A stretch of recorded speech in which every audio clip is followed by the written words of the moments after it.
Hi everyone, this is Radhika and welcome to After Books. So we have started the chapter number 12 of class 12, that is aldehydes, ketones and carboxylic acids, जिसमें we have already discussed about aldehydes and ketones in the previous video.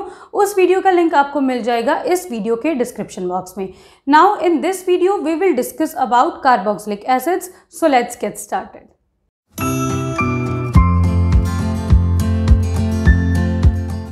So carboxylic acids are basically functional group COOH. तो ये जो CO वाला group था that is carbonyl group, this was present in aldehydes and ketones also.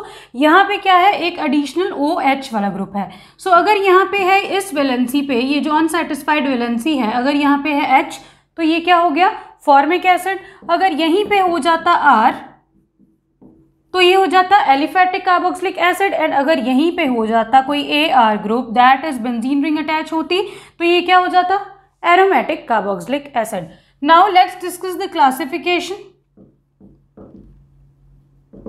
तो first classification करते हैं on the basis of number of COOH groups present in a molecule.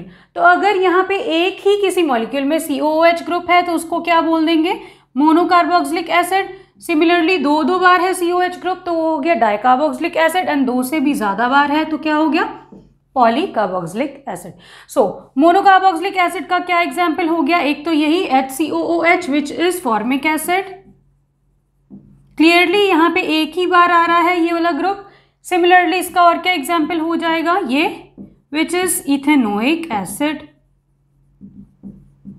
अगर यहीं पे डाइकार्बोक्सिलिक एसिड्स की बात करें तो अगर यहाँ पे दो COOH ग्रुप्स लिंक्ड होंगे तो ये क्या हो जाएगा, dicarboxylic acid which in this case is oxalic acid. एक और एग्जाम्पल करते हैं इसका, दिस इज मेलोनिक एसिड.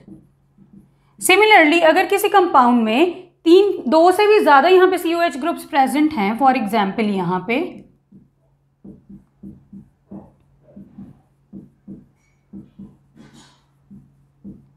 तो ये है यहाँ पे citric acid. So this is the basic classification. जब हमने की classification on the number basis of the number of COH groups present. अब यहाँ पे आते हैं सेकंड मेथड ऑफ क्लासिफिकेशन पे कि जब COH ग्रुप जिस कार्बन चेन से लिंक्ड है उसकी कैसी नेचर है, that is nature of carbon chain या ऑर्गेनिक ग्रुप जिसको बोल सकते हैं हम. अगर यहाँ पे जिस चेन में यहाँ पे कार्बोक्सिलिक एसिड है, अगर ये सारे जो कार्बन एटम्स हैं इनमें है यहाँ पे सिंगल बॉन्ड्स तो ये किसका एग्जाम्पल हो गया है, सैचुरेटेड कार्बोक्सिलिक एसिड का.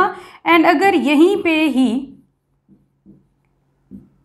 डबल बॉन्ड हो जाता है तो ये क्या बन जाएगा, फिर ये है एग्जाम्पल अनसैचुरेटेड कार्बोक्सिलिक एसिड्स का. अनसैचुरेशन का क्या मतलब है, यहाँ पे डबल बॉन्ड है इसलिए यहाँ पे है unsaturated carboxylic acid. Now in case of aldol condensation जब हमने डिस्कस किया था in the video of aldehydes and ketones, वहां पे हमने क्या फॉर्म किया था, CH3 CH double bond CH single bond CHO. वहां पे था एल्डिहाइड ग्रुप तो उसको हमने बोल दिया था क्रोटोनल्डिहाइड. अब यहाँ पे क्या है, CH3 CH double bond CH single bond COOH group है तो इसको बोल देते हैं crotonic acid. This is crotonic acid. बस इतनी ही है यहाँ पे क्लासिफिकेशन ऑफ कार्बोक्सिलिक एसिड. अब हम आते हैं स्ट्रक्चर पे, structure of carboxylic acid.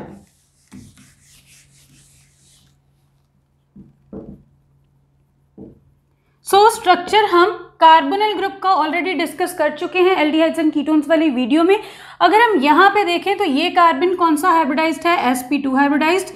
Similarly ये ऑक्सीजन भी है sp2 हाइब्रिडाइज्ड. नाउ यहाँ पे होता क्या है, इस ऑक्सीजन के ऊपर है हमें पता है लोन पेयर. तो अगर ये ऑक्सीजन अपना लोन पेयर यहाँ पे देगा तो ये बॉन्ड के इलेक्ट्रॉन्स ऑक्सीजन के ऊपर ट्रांसफर होंगे, बिकॉज हमें पता ही है कि ऑक्सीजन मोर इलेक्ट्रोनेगेटिव है कार्बन से. सो ये बन क्या जाएगा, कार्बन ऑक्सीजन. अब ये बॉन्ड ऑक्सीजन पे शिफ्ट हो गया तो ऑक्सीजन पे आया नेगेटिव चार्ज. यहाँ पे बन चुका है डबल बॉन्ड, यहाँ पे है O के साथ है H. एंड अब ऑक्सीजन के ऊपर आ जाएगा एक पॉजिटिव चार्ज, बिकॉज इसकी वैलेंसी है 2 ही बॉन्ड्स फॉर्म कर सकती है, बट यहाँ पे फॉर्म कर रही है 3 बॉन्ड्स. और पॉजिटिव चार्ज ही क्यों आया, बिकॉज यहाँ पे इसने अपना लोन पेयर दे दिया था, इसीलिए ऑक्सीजन के ऊपर आ गया है पॉजिटिव चार्ज। सो यहाँ से हमें क्या क्लियर हो रहा है कि ये वाला जो कार्बन ऑक्सीजन बॉन्ड है ये एक प्योरली सिंगल बॉन्ड नहीं है, इसमें क्या है, एक पार्शियल डबल बॉन्ड कैरेक्टर है। एंड इसीलिए यहाँ पे ये वाली जो ऑक्सीजन है ये भी sp3 हाइब्रिडाइज्ड नहीं है, instead it is sp2 hybridised. ठीक है, अब यहाँ पे ये वाला जो रेजोनेटिंग स्ट्रक्चर है ये मेजर कंट्रीब्यूटिंग होता है और ये माइनर कंट्रीब्यूटिंग होता है। अब यहाँ पे हम देख तो पा ही रहे हैं कि ये क्या है, this is planar, planar trigonal इसकी शेप हो गई है यहाँ पे। और अगर बात करें बॉन्ड लेंथ की तो ये जो कार्बन ऑक्सीजन बॉन्ड लेंथ है दिस इज 123 पिकोमीटर एंड ये वाली जो कार्बन ऑक्सीजन बॉन्ड लेंथ है दिस इज 136 पिकोमीटर। ठीक है, ये वाली जो है बॉन्ड लेंथ ये छोटी है कार्बन ऑक्सीजन की बिकॉज यहाँ पे है प्योरली एक डबल बॉन्ड, यहाँ पे because this is the major contributing structure, whereas ये है इससे थोड़ी सी ज़्यादा, बट यहाँ पे भी आ रहा है क्या, एक डबल बॉन्ड कैरेक्टर। ठीक है, एंगल तो यहाँ पे कितना होगा 120 डिग्री ही। बाकी हाइब्रिडाइजेशन हम यहाँ पे बहुत बार कर चुके हैं कि कैसे होती है sp2 हाइब्रिडाइजेशन कार्बन में, sp2 हाइब्रिडाइजेशन ऑक्सीजन में, एंड बाद में हमने सिग्मा बॉन्ड्स फॉर्म कर देने हैं हाइब्रिडाइज्ड ऑर्बिटल से और अनहाइब्रिडाइज्ड ऑर्बिटल फॉर्म करेंगे क्या, पाई बॉन्ड्स। ठीक है, तो ये हो गया है यहाँ पे स्ट्रक्चर और classification of carboxylic acids. Now we come to the synthesis of carboxylic acids. Let's discuss the synthesis of carboxylic acids from these methods.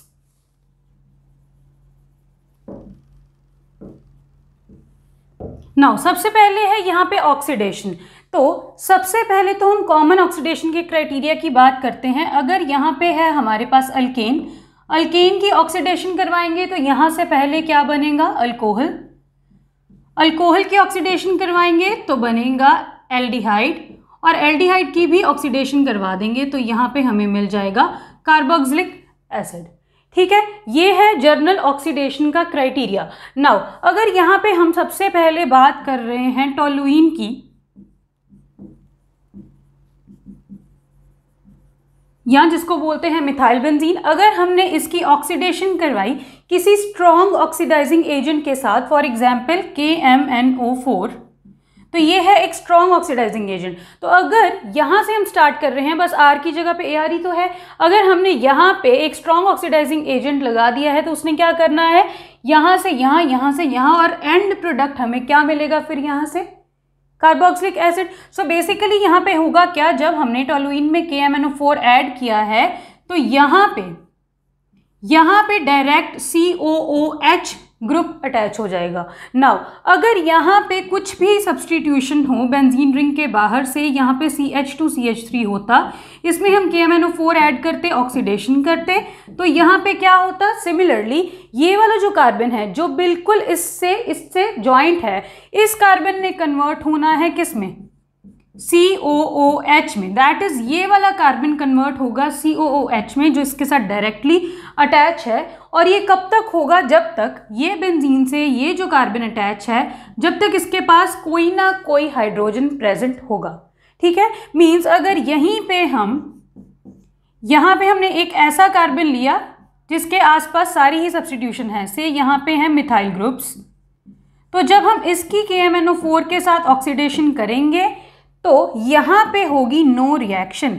Means ये रिएक्शन तभी होती है जब यहाँ पे जो कार्बन प्रेजेंट है उसके पास एक ना एक हाइड्रोजन तो होना ही चाहिए। और क्या होगा, ये जो बेंजीन है इसके साथ जितनी भी यहाँ पे लंबी ऑर्गेनिक चेन प्रेजेंट हो, जो फर्स्ट वाला कार्बन है वही जाके कन्वर्ट हो जाएगा किसमें, COOH में। सिमिलरली अगर हमारे पास यहाँ पे भी CH2CH3 लगा होता तो यहाँ पे भी बन जाता COOH, दैट इज इसी कार्बन का बन जाना है COOH। तो ये हमने डिस्कस किया है जब हमने टोलुइन की ऑक्सीडेशन की। अब हम आते हैं ऑक्सीडेशन ऑफ अल्कोहल्स पे। नाउ अल्कोहल है ये क्या था, अल्केन, अल्केन से हमने बनाया अल्कोहल, अल्कोहल से हमने बनाया एल्डिहाइड, और एल्डिहाइड से हमने बना लिया है क्या, कार्बोक्सिलिक एसिड। यही है अभी तक हमने किया। नाउ हमने अब अल्कोहल के साथ यहाँ पे ऑक्सीडेशन करवानी है। तो अल्कोहल के साथ अगर हम यहाँ पे माइल्ड ऑक्सीडाइजिंग एजेंट्स रखेंगे तो सिर्फ एल्डिहाइड पे जाके हमारी जो ऑक्सीडेशन है वो रुक जाएगी। ये हम ऑलरेडी एल्डिहाइड्स एंड कीटोन्स वाली वीडियो में कर चुके हैं, जब हमने यहाँ पे क्रोमाइल क्लोराइड या CrO3 in the presence of acid anhydride का यूज किया था, तो वहां पे जाके रिएक्शन रुकती थी एल्डिहाइड पे।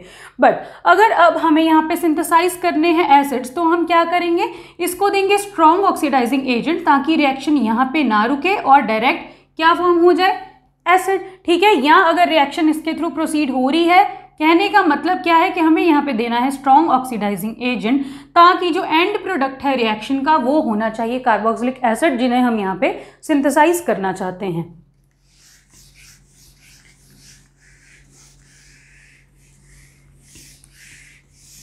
अगर हमारे पास यहाँ पे अल्कोहल है और इसको हमें कन्वर्ट करना है एसिड में, तो यहाँ पे भी हमें देने पड़ेंगे स्ट्रॉन्ग ऑक्सीडाइजिंग एजेंट्स, जो क्या हो सकते हैं KMNO4, K2Cr2O7 या CrO3 अलॉन्ग विद H2SO4। कौन सा रिएजेंट है ये? This is Jones reagent. तो इन सभी के प्रेजेंस में यहाँ पे होगा क्या, जो अल्कोहल है वो डायरेक्टली कन्वर्ट हो जाएगा एसिड में। अब हम बात करते हैं यहाँ पे ऑक्सीडेशन ऑफ एल्डिहाइड्स की। नाउ एल्डिहाइड का तो ऑक्सीडेशन प्रोडक्ट है ही एक, दैट इज कार्बोक्सिलिक एसिड ही है। तो अगर यहाँ पे हम कोई माइल्ड ऑक्सीडाइजिंग एजेंट भी दे देंगे, तो भी यहाँ से पता ही है हमें कि जब इसकी ऑक्सीडेशन होगी तो हमें क्या मिलना है, कार्बोक्सिलिक एसिड। ठीक है, कुछ भी यहाँ पे हम एग्जाम्पल कर सकते हैं, CH3CHO ले लो, यहाँ पे फिर CH3 लग जाएगा। दैट इज यहाँ पे जितने भी नंबर ऑफ कार्बन एटम्स पहले से थे, उतने ही कार्बन एटम्स हमें ये वाले एसिड में मिलेंगे। That is the number of carbon atoms neither decreases nor increases. तो यहाँ पे माइल्ड ऑक्सीडाइजिंग एजेंट्स कौन कौन से हो सकते हैं, PCC हो सकता है, PDC दैट इज पिरिडीनियम क्लोरोक्रोमेट या पिरिडीनियम डाइक्रोमेट। सो यहाँ पे हम यूज कर सकते हैं किसी भी माइल्ड ऑक्सीडाइजिंग एजेंट का भी, और जाके रिएक्शन किस पे रुकेगी, RCOOH पे। यही रीजन है कि फेलिंग्स सोल्यूशन और टॉलेंस रिएजेंट के साथ भी ये जो एल्डिहाइड्स हैं ये रिएक्ट कर जाते हैं। ये हम ऑलरेडी कर चुके हैं एल्डिहाइड्स एंड कीटोन्स वाली वीडियो में। नाउ यहाँ पे अब एल्डिहाइड से बन रहा है एसिड। अगर हम यहीं पे कीटोन्स की बात करें, तो वी हैव ऑलरेडी डिस्कस्ड कि ये जो होते हैं aldehydes, these are more reactive as compared to ketones. ज़्यादा रिएक्टिव होते हैं, क्यों, ये हम ऑलरेडी डिस्कस कर चुके हैं एल्डिहाइड्स एंड कीटोन्स वाली वीडियो में। सो यहाँ पे अब हमने कीटोन की करनी है ऑक्सीडेशन। तो कीटोन की ऑक्सीडेशन होती है डिफिकल्ट, बिकॉज ये होते हैं कम रिएक्टिव, तो इतनी जल्दी ऑक्सीडाइज नहीं करेंगे। इसका मतलब क्या है कि हमें यहाँ पे चाहिए बहुत ही ज़्यादा strong oxidizing agent, for example HNO3 यहाँ पे हमें रिक्वायर्ड होगा। यहाँ पे स्ट्रॉन्ग ऑक्सीडाइजिंग एजेंट्स जनरली वो होते हैं जिनमें हाईएस्ट ऑक्सीडेशन स्टेट में होता है मेटल। तो यहाँ पे देखो, ये है हमारे पास कीटोन। जब हमने इसकी ऑक्सीडेशन की तो यहाँ पे ब्रेक होता है कार्बन और कार्बन वाला bond in case of ketones. Example करते हैं यहाँ पे हम,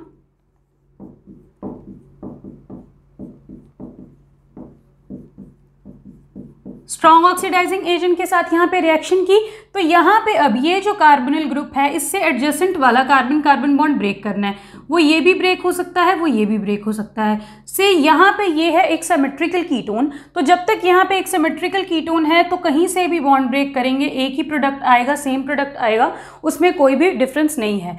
बेसिकली हमने करना क्या है, अगर यहाँ पे हम ये वाला बॉन्ड ब्रेक कर रहे हैं, तो इसी कार्बन को हम कन्वर्ट कर देंगे एसिड में, बिकॉज एंड प्रोडक्ट तो हमें पता ही है एल्डिहाइड या कीटोन का है तो एसिड ही। सो ये भी कन्वर्ट हो गया एसिड में, एंड यहाँ से भी क्या बनेगा, RC। फिर ये वाला कार्बन भी किस में कन्वर्ट हो जाएगा, ये दिस इज RC, एंड इसी कार्बन पे आ जाएगा COOH। ठीक है, तो ये हो गया है जब हमने यहाँ पे क्या लिया है, एक सिमेट्रिकल कीटोन। अगर हम सिमिलरली यहाँ से बॉन्ड ब्रेक करते तो भी क्या बनता, RCOOH, एंड साथ में क्या बनता, RCCOH। यहाँ पे वैलेंसीज तो हम कंप्लीट कर ही सकते हैं, कार्बन की वैलेंसी होती है 4। अब ये है जब तक हमने यहाँ पे सिमेट्रिकल कीटोन्स की बात की। अगर यहीं पे ही होता अनसिमेट्रिकल कीटोन, दैट इज ये जो कार्बोनिल ग्रुप है इसके लेफ्ट हैंड साइड और राइट हैंड साइड पे अलग अलग ग्रुप्स अटैच हैं। तो उस केस में अब क्या होगा, सी यहाँ पे क्या है, अब जब हमने इसकी ऑक्सीडेशन करवानी है एक स्ट्रॉन्ग ऑक्सीडाइजिंग एजेंट के साथ, तो अगेन टू पॉसिबिलिटीज हैं। ये है कार्बोनिल ग्रुप, ये वाला बॉन्ड भी ब्रेक हो सकता है, ये वाला बॉन्ड भी ब्रेक हो सकता है। अब अगर हम यहाँ पे ये वाला बॉन्ड से फर्स्ट टाइम ब्रेक करते हैं, कार्बन को नंबर कर लेते हैं हम यहाँ पे 1 2 3, तो अगर हम 1 2 वाला कार्बन का बॉन्ड ब्रेक करते हैं तो यहाँ पे क्या फॉर्म होगा हमारे पास, यहाँ से फॉर्म हो जाएगा, अब ये बॉन्ड ब्रेक हुआ है तो ये फॉर्म हो गया इसी का ही, इसी कार्बन का ही हमने बना दिया है एसिड, और यहाँ पे अब क्या फॉर्म हो जाएगा CH3 CH2 COOH, दोनों ही साइड से बनाना तो हमने एसिड ही है। अगर हम ये वाला बॉन्ड ब्रेक करते तो तब क्या होता, तब हमारे पास प्रोडक्ट्स बनते CH3 COOH, और साथ में यहाँ पे अब क्या फॉर्म होता, ये इसके साथ चला गया, यहाँ से बॉन्ड ब्रेक किया तो ये बचता CH3 अगेन COOH, बिकॉज इसी कार्बन को हमने कन्वर्ट कर देना है COH, that is carboxylic acid group में। सो यहाँ पे अब है हमारे पास टू पॉसिबिलिटीज, एक बार जब हमने कार्बन 1 2 वाला बॉन्ड ब्रेक किया है और एक बार जब हमने 2 3 वाला यहाँ पे बॉन्ड ब्रेक किया है। तो इनमें से अब कौन सा प्रोडक्ट बनेगा, this is decided by Popoff's rule.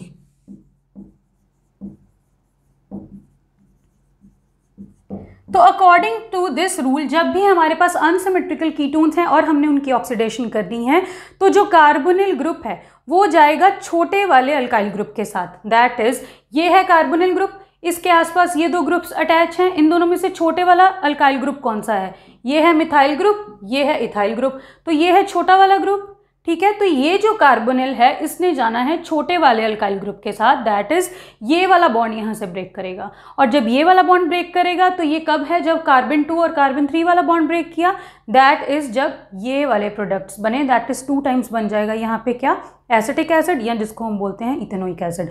So basically यहाँ पे हमने ये वाला बॉन्ड ब्रेक करना है, ना कि ये 1 2 वाला bond.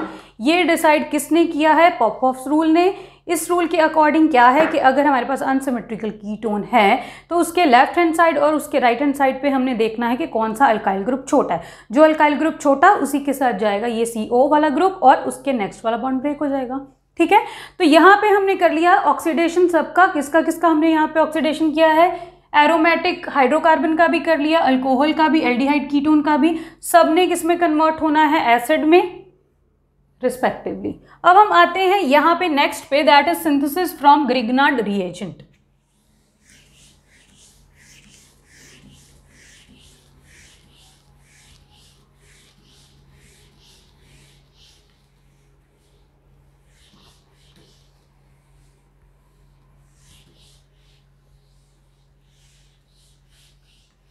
So what is Grignard reagent, RMgX, जहां पे R पे आता है नेगेटिव, Mg पे आता है पॉजिटिव, बहुत बार डिस्कस कर चुके हैं। मैग्नीशियम मेटल है और R होगा कोई carbon which is a non metal.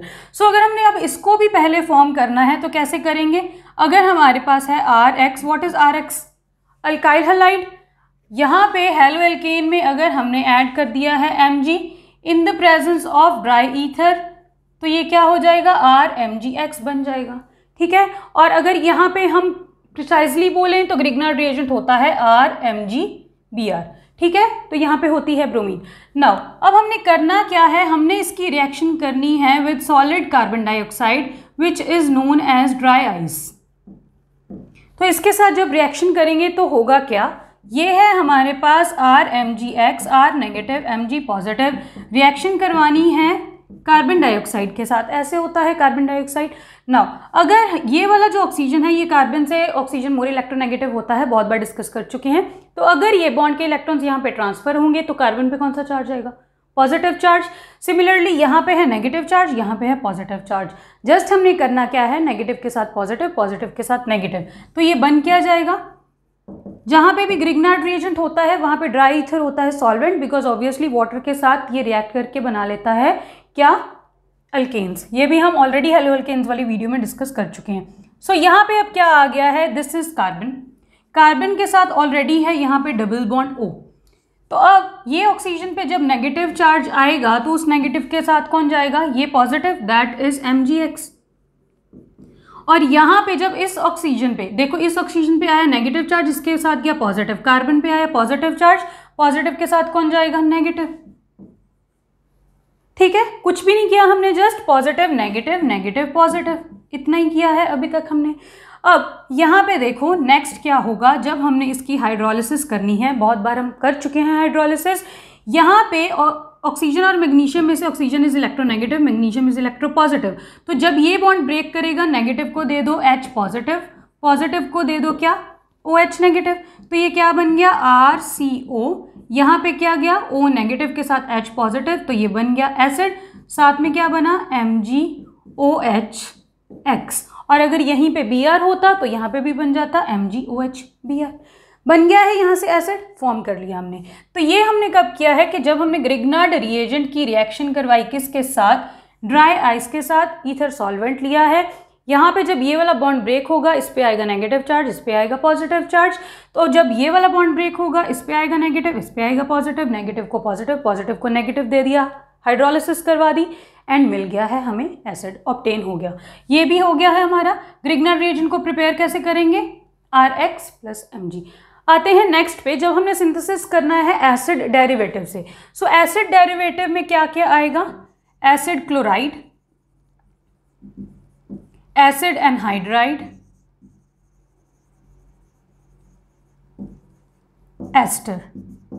ये सारे किसके डेरिवेटिव्स होते हैं, कार्बोक्सिलिक एसिड के ही डेरिवेटिव्स होते हैं।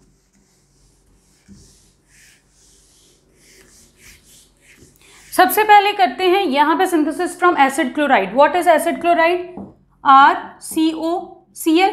देखो यहाँ पे होता क्या है, कार्बोक्सिलिक एसिड RCOOH, हमने OH को रिप्लेस करके यहाँ पे Cl लगाया है, तो इसीलिए ये क्या है यहाँ पे एसिड क्लोराइड।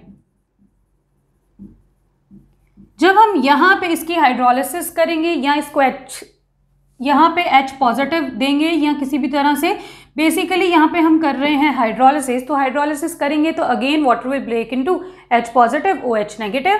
जब ये वाला यहाँ पे बॉन्ड ब्रेक होगा, we know chlorine is more electronegative, chlorine पे आएगा नेगेटिव चार्ज, कार्बन पे आएगा पॉजिटिव चार्ज। अगेन हमने सेम ही करना है। अब ये है R, ये है C, यहाँ पे है O। ना इस कार्बन पे आया पॉजिटिव चार्ज, पॉजिटिव को क्या दे दिया, नेगेटिव, तो ये क्या बन गया, RCOH।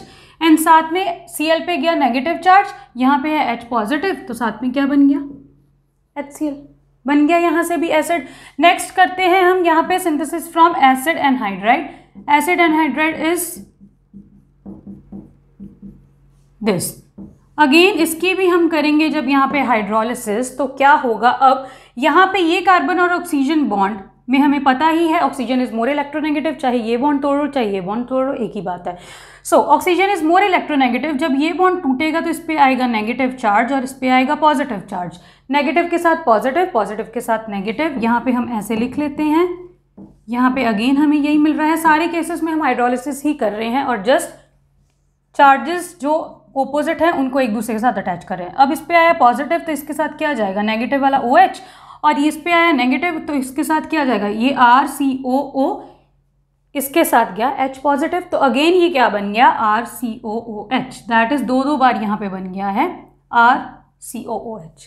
ठीक है, कैसे बना है ये देखो, ये वाला जब बॉन्ड ब्रेक करेगा, ऑक्सीजन पे आएगा नेगेटिव, कार्बन पे आएगा पॉजिटिव, यहाँ पे है H पॉजिटिव, यहाँ पे है OH नेगेटिव, पॉजिटिव को दे दिया है हमने OH नेगेटिव, तो यहाँ से बन गया RCOOH। ये वाला बॉन्ड तो ब्रेक हो चुका है, तभी तो यहाँ पे ऑक्सीजन पे नेगेटिव चार्ज आया। अब ये है हमारे पास, तो ये क्या है, RCOO नेगेटिव, इसको मिल गया H पॉजिटिव, तो दोबारा क्या बन गया, RCOOH, दो बार बन गया एसिड। नेक्स्ट पे आते हैं, जब हमने हाइड्रोलिसिस करनी है एस्टर की। What is ester, RCOOR।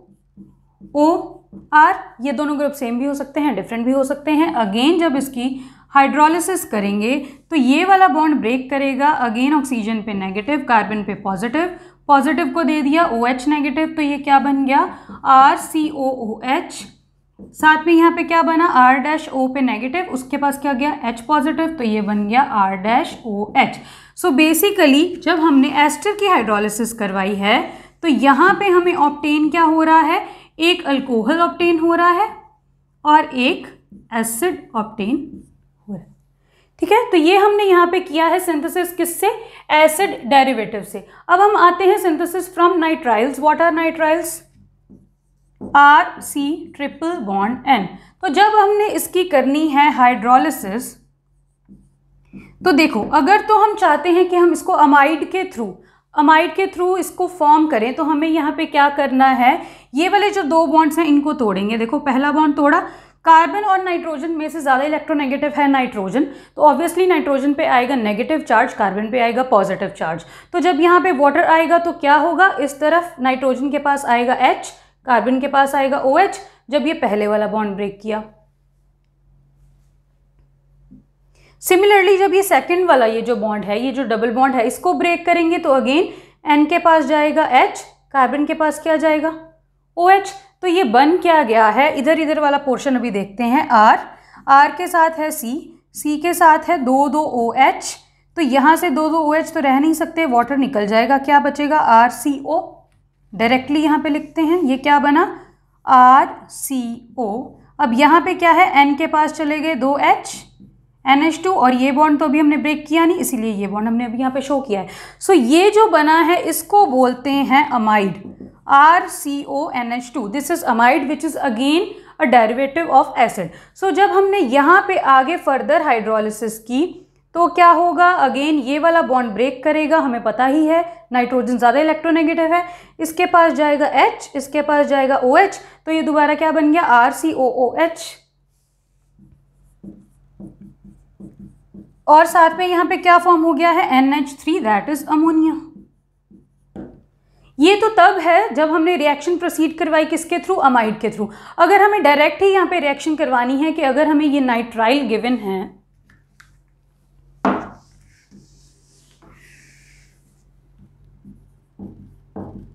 और डायरेक्ट हमने इसकी हाइड्रोलिसिस करके प्रोडक्ट बनाना है, तो हम डायरेक्ट क्या करेंगे, ये 3 के 3 बॉन्ड्स ब्रेक करेंगे, इधर H इधर OH, ये बॉन्ड ब्रेक, इधर H इधर OH, ये बॉन्ड ब्रेक, इधर H इधर OH। सो यहाँ से तो क्लियरली बन गया NH3, कोई भी बॉन्ड इन दोनों में बचा नहीं है, अमोनिया यहाँ से लिबरेट हो गया।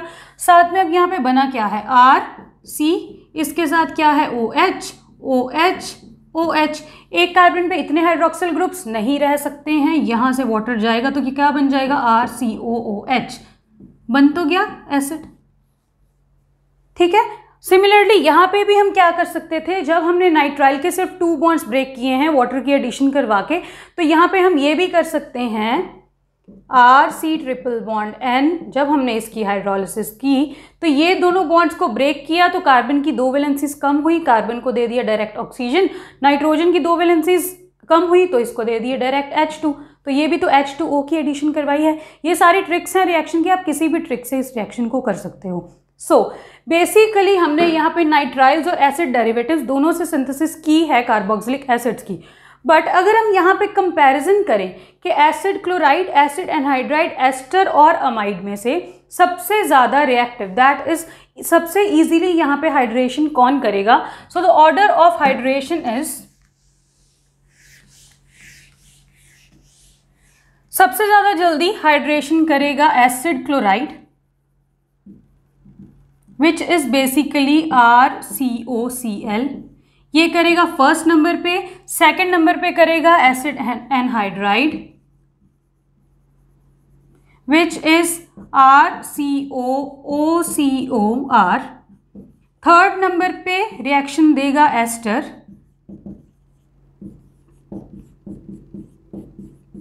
और लास्ट नंबर पे देगा यहाँ पे amide which is RCONH2. So this is the order of reactivity of these acid derivatives towards hydration. इसका रीजन क्या है, देखो सबसे पहले देखते हैं एसिड क्लोराइड सबसे ज्यादा रिएक्टिव क्यों है। पहली बात तो जो रिएक्टिविटी है it is inversely proportional to stability. इसका मतलब क्या है कि यहाँ पे इसके सबसे ज़्यादा रिएक्टिव होने का मतलब है कि ये सबसे कम स्टेबल है, ठीक है, और इसके सबसे कम रिएक्टिव होने का क्या मतलब है कि ये सबसे ज़्यादा स्टेबल है। सो ये सारी रिएक्शंस में हम कर क्या रहे थे, कार्बन पे आ रहा था पॉजिटिव चार्ज, यही तो कर रहे थे, हमें बेसिकली कार्बन पे चाहिए है यहाँ पे पॉजिटिव चार्ज। अगर हम यहाँ पे देखें तो यहाँ पे ये जो क्लोरीन है इसका है यहाँ पे inductive effect, -I effect. Obviously यहाँ पे कुछ बच्चे ये भी समझ सकते हैं कि इसके ऊपर है लोन पेयर, तो यहाँ से इलेक्ट्रॉन्स प्रोवाइड भी करेगा, but in case of halogens हमेशा इंडक्टिव इफेक्ट ही डोमिनेट करता है। सो अगर यहाँ पे हमारे पास एक हेलोजन अटैच है, ये यहाँ पे inductive effect that is -I effect show करेगा, दैट इज कार्बन से इलेक्ट्रॉन डेंसिटी को विड्रॉ कर रहा है, दैट इज कार्बन के ऊपर जो पॉजिटिव चार्ज आया था अब वो और ज़्यादा पॉजिटिव हो चुका है, बिकॉज कार्बन से ये जो क्लोरीन है ये ज़्यादा इलेक्ट्रोनेगेटिव है, तो कार्बन पे और ज़्यादा पॉजिटिव चार्ज होने का यहाँ पे क्या मतलब हो गया कि उतनी ही तेज़ रिएक्शन होगी, बिकॉज जितना ज़्यादा यहाँ पे पॉजिटिव चार्ज आएगा उतनी जल्दी यहाँ पे OH नेगेटिव आके जुड़ेगा। ये तो हो गया सबसे ज़्यादा रिएक्टिविटी एसिड क्लोराइड की। अब हम देखते हैं कि सबसे कम रिएक्टिव अमाइड क्यों है। देखो, in case of acid anhydride and in case of ester यहाँ पे क्या है ऑक्सीजन, वेयर एज यहाँ पे क्या है कार्बोनिल ग्रुप के साथ nitrogen. Now amongst oxygen and nitrogen, oxygen is more electronegative. ज़्यादा इलेक्ट्रोनेगेटिव होने का क्या मतलब है कि अपना लोन पेयर इतनी इजीली डोनेट नहीं करेगी जितना इजीली नाइट्रोजन डोनेट करेगा। सो यहाँ पे है नाइट्रोजन के पास लोन पेयर्स, अगर यहाँ पे लोन पेयर जाएंगे तो ये बॉन्ड यहाँ पे शिफ्ट हो जाएगा, रेजोनेंस हो जाएगी। सो बेसिकली ये जो कार्बन के ऊपर पॉजिटिव चार्ज आ रहा था और इसके ऊपर OH नेगेटिव का अटैक हो रहा था, अब ये जो पॉजिटिव चार्ज है ये कंपैरेटिवली कम हो गया है कार्बन के ऊपर, बिकॉज इसको नाइट्रोजन से इलेक्ट्रॉन्स मिल रहे हैं। जब यहाँ पे नाइट्रोजन अपना इलेक्ट्रॉन्स को ट्रांसफर करेगा तो कार्बन को ही तो यहाँ पे दे रहेगा इलेक्ट्रॉन्स। सो यहाँ पे इलेक्ट्रॉन्स के ट्रांसफर के कारण ये पॉजिटिव चार्ज हो रहा है decrease, that is positive charge को ये स्टेबलाइज कर रहा है, इसीलिए ओवरऑल भी स्टेबलाइज हो रहा है और रिएक्टिविटीज की हो गई कम, बिकॉज अब जब पॉजिटिव चार्ज ही कम है तो उसके ऊपर OH नेगेटिव कैसे जल्दी जल्दी अटैक करेगा, नहीं कर पाएगा। सिमिलरली यहाँ पे देखो, यहाँ पे है ऑक्सीजन, यहाँ पे भी ऑक्सीजन के ऊपर लोन पेयर, यहाँ पे भी ऑक्सीजन के ऊपर lone pair.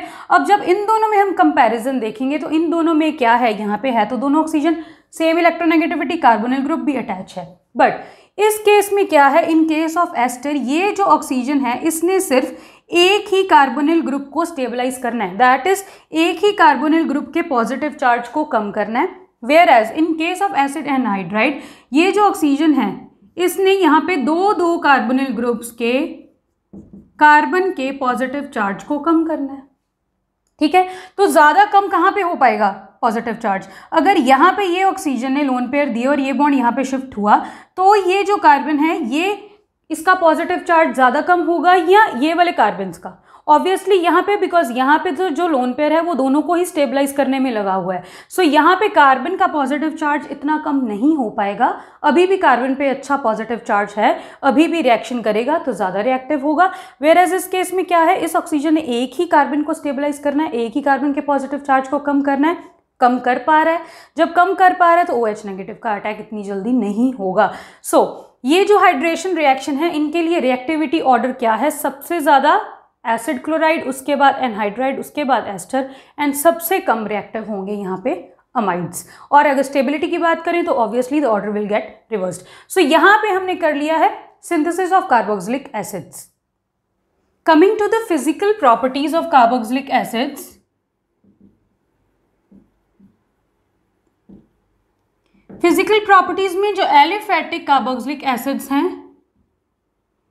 Up to 9 carbon atoms वो तो हैं कलरलेस और उनका है एक पंजेंट ऑर्डर, एंड क्या है लिक्विड्स। वेयर एज अगर यहाँ पे 9 कार्बन एटम से above that is higher carboxylic acids की बात करें तो वो हैं ऑर्डरलेस, वैक्सी सॉलिड्स हैं। और ऑर्डरलेस होने का क्या मतलब है कि उनकी वॉलेटिलिटी कम है।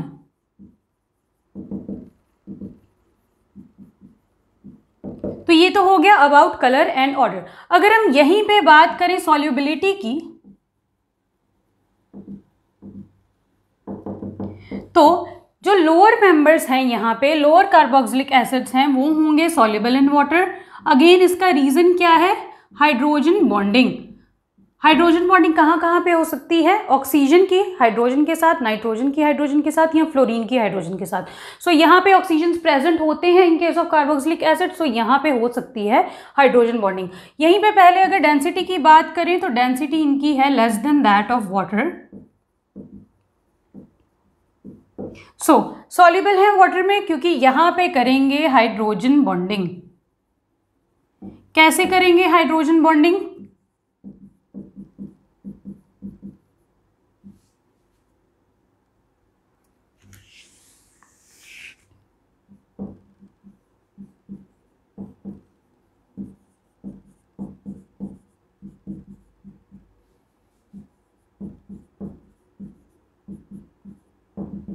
सो यहाँ पे बेसिकली हो क्या रहा है, ये है कार्बोक्सिलिक एसिड, इसके H ने वाटर के O के साथ, इसके O ने वाटर के H के साथ और O ने H के साथ। सो यहाँ पे हो गई है extensive intermolecular hydrogen bonding. Intermolecular का क्या मतलब होता है कि दो डिफरेंट मॉलिक्यूल्स में यहाँ पे हाइड्रोजन बॉन्डिंग है। किस किस में? एक तो एसिड में और एक वाटर में। सो यहाँ पे इतनी ज़्यादा अच्छी हाइड्रोजन बॉन्डिंग के कारण क्या होते हैं? सॉल्युबल होते हैं वाटर में। और अगर यहीं पे हायर मेंबर्स की बात करें तो सॉल्युबिलिटी बहुत ही ज़्यादा कम होगी, ऑब्वियसली बिकॉज यहाँ पे क्या होता है, हाइड्रोफोबिक पार्ट इंक्रीज होता जाता है। तो हाइड्रोफोबिक पार्ट इंक्रीज होने का क्या मतलब है कि सॉल्युबिलिटी हो जाएगी डिक्रीज। अगर हम बात करें यहाँ पे कि ऑर्गेनिक सॉल्वेंट्स में ये सॉल्युबल होंगे कि नहीं, तो ऑब्वियसली ऑर्गेनिक कंपाउंड्स हैं, ऑर्गेनिक सॉल्वेंट्स में तो सॉल्युबल होंगे ही। फॉर एग्जाम्पल यहाँ पे बेंजीन में सॉल्युबिलिटी है इनकी। बेसिकली ये सॉल्युबल हैं लो पोलैरिटी वाले ऑर्गेनिक सॉल्वेंट्स में। अगर हम यहाँ पे बात करते हैं बॉइलिंग पॉइंट की, तो जो कार्बोक्सिलिक एसिड्स हैं इनका बॉइलिंग पॉइंट ज़्यादा है एल्डिहाइड्स से भी, कीटोन से भी और अल्कोहल्स से भी। सो इसका क्या रीज़न है कि यहाँ पे होती है दो अल्कोहल मॉलिक्यूल्स के बीच में ही क्या, अगेन इंटरमॉलिक्यूलर हाइड्रोजन बॉन्डिंग। और इंटरमॉलिक्यूलर हाइड्रोजन बॉन्डिंग में जो लोअर मेंबर्स हैं वो तो इतनी एक्सटेंसिव, इतनी अच्छे से करते हैं हाइड्रोजन बॉन्डिंग कि डायमर्स ही फॉर्म कर लेते हैं।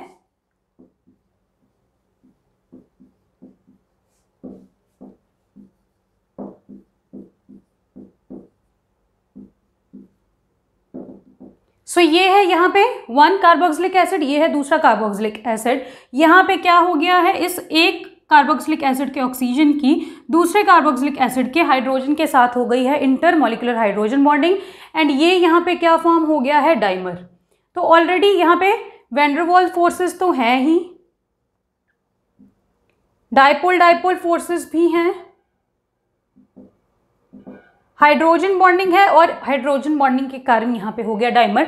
सो इन सभी यहाँ पे फोर्सेस के कारण जो कार्बोक्सिलिक एसिड्स हैं उनके बॉइलिंग पॉइंट होते हैं ज़्यादा as compare to aldehydes, ketones या अल्कोहल्स। इन तीनों से ही ज़्यादा हो जाएंगे इनके बॉइलिंग पॉइंट। अगर हम यहाँ पे मेल्टिंग पॉइंट की बात करें तो for first 10 carbon atoms, that is जब तक कार्बन एटम्स यहाँ पे 10 हैं in case of carboxylic acid, तब तक जब तक यहाँ पे हैं even number of carbon atoms, तब यहाँ पे मेल्टिंग पॉइंट होगा ज़्यादा even number of carbon atoms का, whereas odd number of carbon atoms का होता है मेल्टिंग पॉइंट कम। ऑलरेडी हमें पता है कि ऐसा क्यों है, बिकॉज जो even number of carbon atoms वाले यहाँ पे मॉलिक्यूल्स होंगे, कंपाउंड्स होंगे, उनकी एक perfect that is crystal lattice की पैकिंग एफिशिएंसी ज़्यादा होती है, अच्छे से क्रिस्टल पैक होता है। तो अच्छे से क्रिस्टल पैकिंग का क्या मतलब कि उतनी ज़्यादा एनर्जी प्रोवाइड करनी पड़ेगी उस क्रिस्टल को ब्रेक करने के लिए, whereas in case of odd number of carbon atoms यहाँ पे क्या हो जाएगा हमारे पास, क्योंकि इतना एफिशिएंट क्रिस्टल नहीं बना है, सो मेल्टिंग पॉइंट होगा कम। बट ये कब तक वैलिड है, सिर्फ कार्बन नंबर 10 तक, उसके बाद ये जो क्राइटेरिया है ये वैलिड नहीं रहता। ऑब्वियसली वी नो कि जैसे जैसे number of carbon atoms increase करेगा बॉइलिंग पॉइंट तो इंक्रीज करेंगे ही। ये तब है जब हमने कंपेरेबल मॉलिक्यूलर मासेस के यहाँ पे कार्बोक्सिलिक एसिड्स लिए हैं। सो यहाँ पे हमने डिस्कस कर लिया है melting point, solubility, boiling point, colour, order, density, सब कुछ। Now we come to the chemical properties of carboxylic acids. Now let's discuss the chemical properties of carboxylic acids. So हमें अब पता ही है कि यहाँ पे है ये वाला फंक्शनल ग्रुप, तो यहाँ पे अब देखो रिएक्शन किसके कारण हो सकती है, या तो ये सारे ग्रुप के कारण ही रिएक्शन हो, या क्या हो, यहाँ पे ये वाला बॉन्ड क्लीव हो और OH वाला ग्रुप अलग वाली रिएक्शन दे, यहाँ से बेसिकली कार्बोनिल वाला ग्रुप रिएक्शन दे, या क्या हो सकता है ये O और H वाला बॉन्ड ब्रेक कर जाए और इतना ग्रुप रिएक्शन दे। ठीक है, तो इस बेसिस पे यहाँ पे हो सकती हैं डिफरेंट केमिकल रिएक्शंस। सबसे पहले हम बात करते हैं उन रिएक्शंस की जिनमें होता है यहाँ पे OH वाला bond cleave, that is basically हमें ये वाला बॉन्ड क्लीव करना है। सो देखो जब ये वाला बॉन्ड यहाँ से क्लीव हो जाएगा, इसका क्या मतलब है कि जो कार्बोक्सिलिक एसिड्स हैं इसीलिए ही ये बिहेव करते हैं एज एसिड्स और इनके नेम के पीछे भी आता है एसिड्स। तो अगर मिनरल एसिड्स से इनको कंपेयर करें तो ये होते हैं वीक एसिड्स, बट फिर भी अगर हम इनको अल्कोहल्स वगैरह से कंपेयर करें तो ये होते हैं स्ट्रॉन्ग एसिड। अभी हम देखते हैं कैसे। देखो जब यहाँ पे ये हाइड्रोजन चला जाएगा तो ये बनेगा क्या, अगर यहाँ से हाइड्रोजन गया है तो वो जाएगा in the form of H positive. हमें पता है ऑक्सीजन और हाइड्रोजन में से ज़्यादा इलेक्ट्रोनेगेटिव है ऑक्सीजन, सो ऑक्सीजन के ऊपर आएगा नेगेटिव चार्ज। आ गया यहाँ पे नेगेटिव चार्ज। अब ये जो नेगेटिव चार्ज है ये हमें पता है किस में जाएगा, रेजोनेंस में, ऐसे बन जाएगा ये। सो बेसिकली यहाँ पे H के रिमूवल के बाद यहाँ पे हमें जो बेस मिल रहा है उसका कॉन्जुगेट बेस मिल रहा है इस एसिड का, ये है रेजोनेंस स्टेबलाइज्ड। रेजोनेंस स्टेबलाइजेशन में भी क्या है कि ये जो नेगेटिव चार्ज है ये दोनों बार किस पे आ रहा है, एक ज़्यादा इलेक्ट्रोनेगेटिव एलिमेंट पे। Oxygen is an electronegative element, it can bear negative charge and दोनों ही रेजोनेटिंग स्ट्रक्चर्स में यहाँ पे ऑक्सीजन पे ही आ रहा है नेगेटिव चार्ज। सो ये दोनों ही रेजोनेटिंग स्ट्रक्चर्स हैं, बहुत ही अच्छे रेजोनेटिंग स्ट्रक्चर्स। दैट इज ये जो कार्बोक्सिलिक एसिड है ये रेडिली अपना ये यहाँ से H लूज करेगा, बिकॉज उसके बाद यहाँ पे जो कॉन्जुगेट बेस बन रहा है वो बन रहा है एक strong base which is resonance stabilise.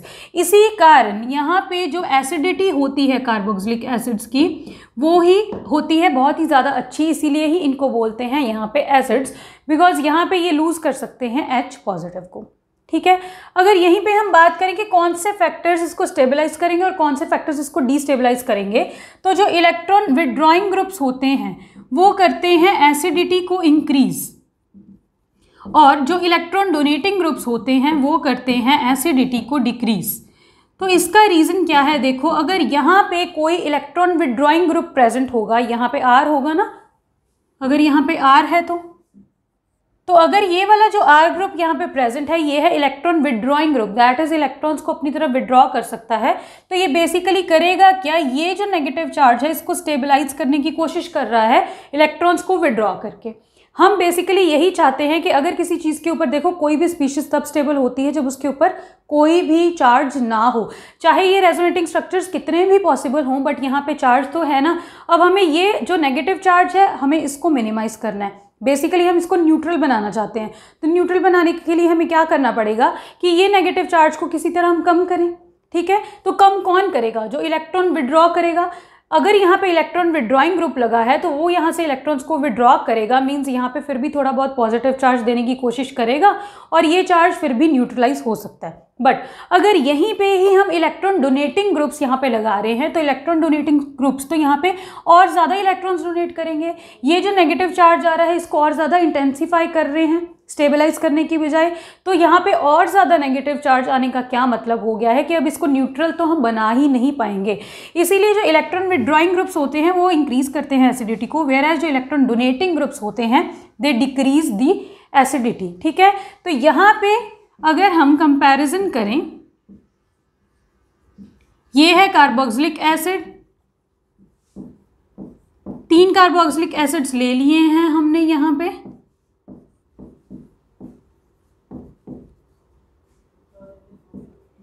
तो यहाँ पे ये जो OCH3 ग्रुप है this is electron donating group. देखो यहाँ पे है ऑक्सीजन के ऊपर लोन पेयर, यहाँ पे अंदर इलेक्ट्रॉन्स को डोनेट करेगा जो फर्दर क्या करेंगे ऐसे फिर ऐसे, एंड ये कार्बोनिल ऑक्सीजन के ऊपर भी जा सकता है यहाँ पे।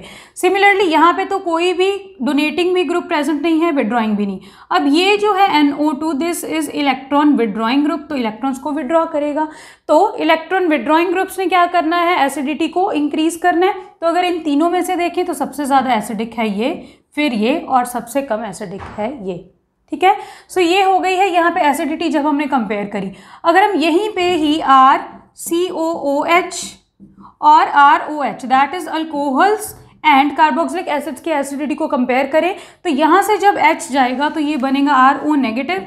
ये जो RO नेगेटिव बना है ये किसी भी तरह से रेजोनेंस स्टेबलाइज तो हो नहीं रहा, सो यहाँ पे नो रेजोनेंस स्टेबलाइजेशन, यहाँ पे है रेजोनेंस स्टेबलाइजेशन। सो ऑब्वियसली जहाँ पे रेजोनेंस स्टेबलाइजेशन हो रहा है after the removal of H positive, अगर यहाँ पे स्ट्रॉन्गर कॉन्जुगेट बेस बन रहा है तो ऑब्वियसली ये होगा क्या, स्ट्रॉन्गर एसिड। ठीक है, तो यहाँ पे क्या हो जाएगा, जो कार्बोक्सिलिक एसिड्स हैं they are stronger than alcohols. अगर हम यहीं पे ही इनका कंपैरिजन करें फिनोल्स के साथ, तो फिनोल्स में जब यहाँ पे O के ऊपर नेगेटिव रह गया, phenol is basically benzene, benzene के ऊपर लगा है OH। Alcohols, phenols and ethers भी हम पहले ही डिस्कस कर चुके हैं अर्लियर वीडियोस में। सो जब यहाँ से H जाएगा तो यहाँ पे क्या बचेगा, O के ऊपर एक नेगेटिव चार्ज। ठीक है, अब O पे आया है नेगेटिव चार्ज, हम ये एक्सपेक्ट करते हैं कि पहली बात तो ये जो बेंजीन रिंग है प्लस R इफेक्ट शो कर रही है, दैट इज इलेक्ट्रॉन्स को विड्रॉ कर रही है। इलेक्ट्रॉन विड्रॉ करेगी तो एसिडिटी इंक्रीज हो जाएगी कार्बोक्सिलिक एसिड के कंपैरिजन में, but this is not actually the case. यहाँ पे है क्या, ये जो है ये जब यहाँ पे अंदर रेजोनेंस में जाएगा, ये ऑक्सीजन के ऊपर आया नेगेटिव तो ये बॉन्ड गया यहाँ, दैट इज इलेक्ट्रॉन से बॉन्ड तो बॉन्ड से इलेक्ट्रॉन। बहुत बार ये रेजोनेटिंग स्ट्रक्चर्स हम यहाँ पे बना चुके हैं। नेक्स्ट यहाँ पे क्या होगा, ये बॉन्ड यहाँ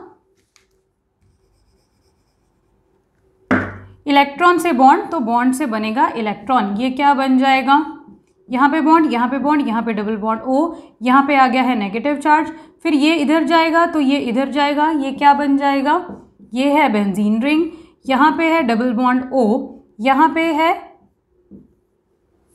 ऐसे बन गया। अब अगेन ये नेगेटिव चार्ज यहाँ तो ये यहाँ, तो बेसिकली ये दोबारा क्या बन जाएगा, यही बन गया है ये।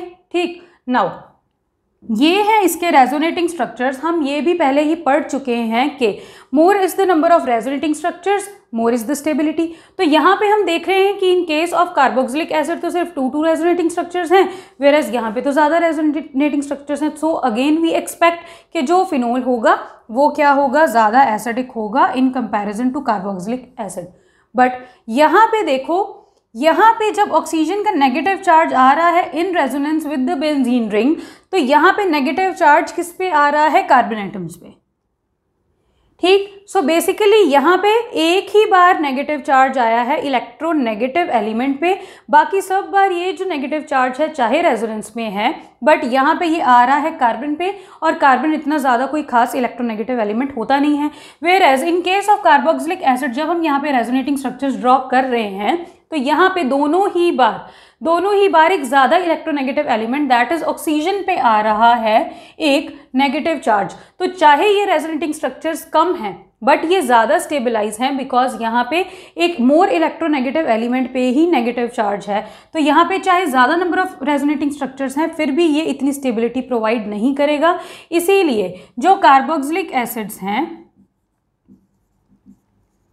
दे are more acidic in comparison to phenols. So phenols से भी ज़्यादा एसिडिक हैं ये और अल्कोहल्स से भी ज़्यादा एसिडिक हैं। So on the basis of their acidity यहाँ पे फिर क्या होगा,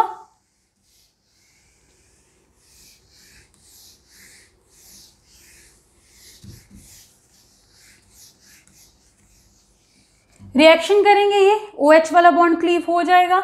तो अगर यहाँ पे सबसे पहले हम देखें रिएक्शन विद मेटल्स के साथ रिएक्शन करेंगे, डिफरेंट मेटल्स यहाँ पे देखते हैं। सबसे पहले यहाँ पे रिएक्शन करते हैं विद सोडियम।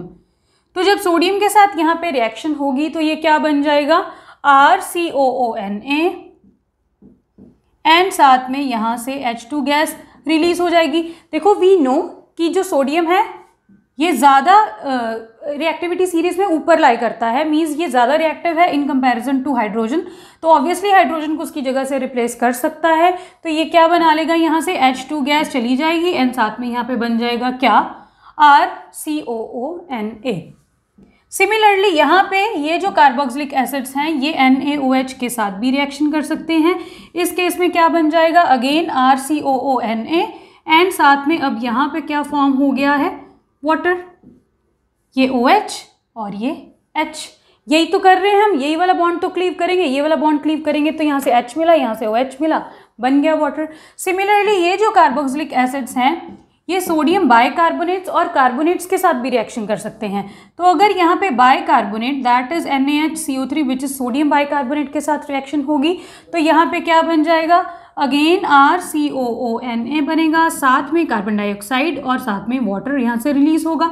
बाइकार्बोनेट के साथ रिएक्शन करेंगे तो यही तो होगा, यहाँ से जाएगा CO2, यहाँ पे बचा एक ऑक्सीजन, यहाँ पे बचा है अभी भी एक हाइड्रोजन, यहाँ से बन गया क्या RCOONA, एक हाइड्रोजन यहाँ से बचा तो ये क्या बन गया H2O एंड RCOONA। ठीक है, हो गया यहाँ से फॉर्म। ऑब्वियसली जब हम यहाँ पे ये जो RCONA हर केस में फॉर्म हुआ है, जब इसकी हाइड्रोलिसिस करवाएंगे तो अगेन हमें दोबारा क्या मिल जाएगा, यही तो मिलेगा RCOH एंड साथ में यहाँ पे मिल जाएगा NaOH। So this is the basic reaction जब हमने रिएक्शन की विद सोडियम। सिमिलरली यहाँ पे रिएक्शन हो सकती है किसके साथ, जिंक के साथ। नाउ जिंक की वैलेंसी होती है 2, तो इसको चाहिए होंगे ये वाले ग्रुप्स दो बार, तो ये बेसिकली बनेगा क्या RCOO whole twice Zn and साथ में यहाँ पे भी H2 गैस रिलीज होगी because again zinc is more reactive as compare to hydrogen. So यहाँ पे क्या हो जाएगा फिर, ये बस हो गई यहाँ पे रिएक्शन बैलेंस। अगेन अगर यहीं पे हम रिएक्शन करेंगे with Grignard reagent that is R-MgX तो यहाँ पे क्या होगा, देखो अब यहाँ पे ये R-H दैट इज एक अल्केन फॉर्म हो जाएगा एंड साथ में यहाँ से बनेगा RCOOMgX।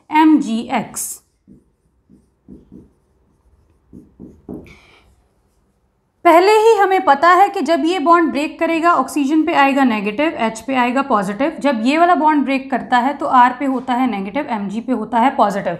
हमने जस्ट नेगेटिव को पॉजिटिव, पॉजिटिव को नेगेटिव दिया है तो ये बन गया R-H एंड साथ में ये बन गया RCOOMgX।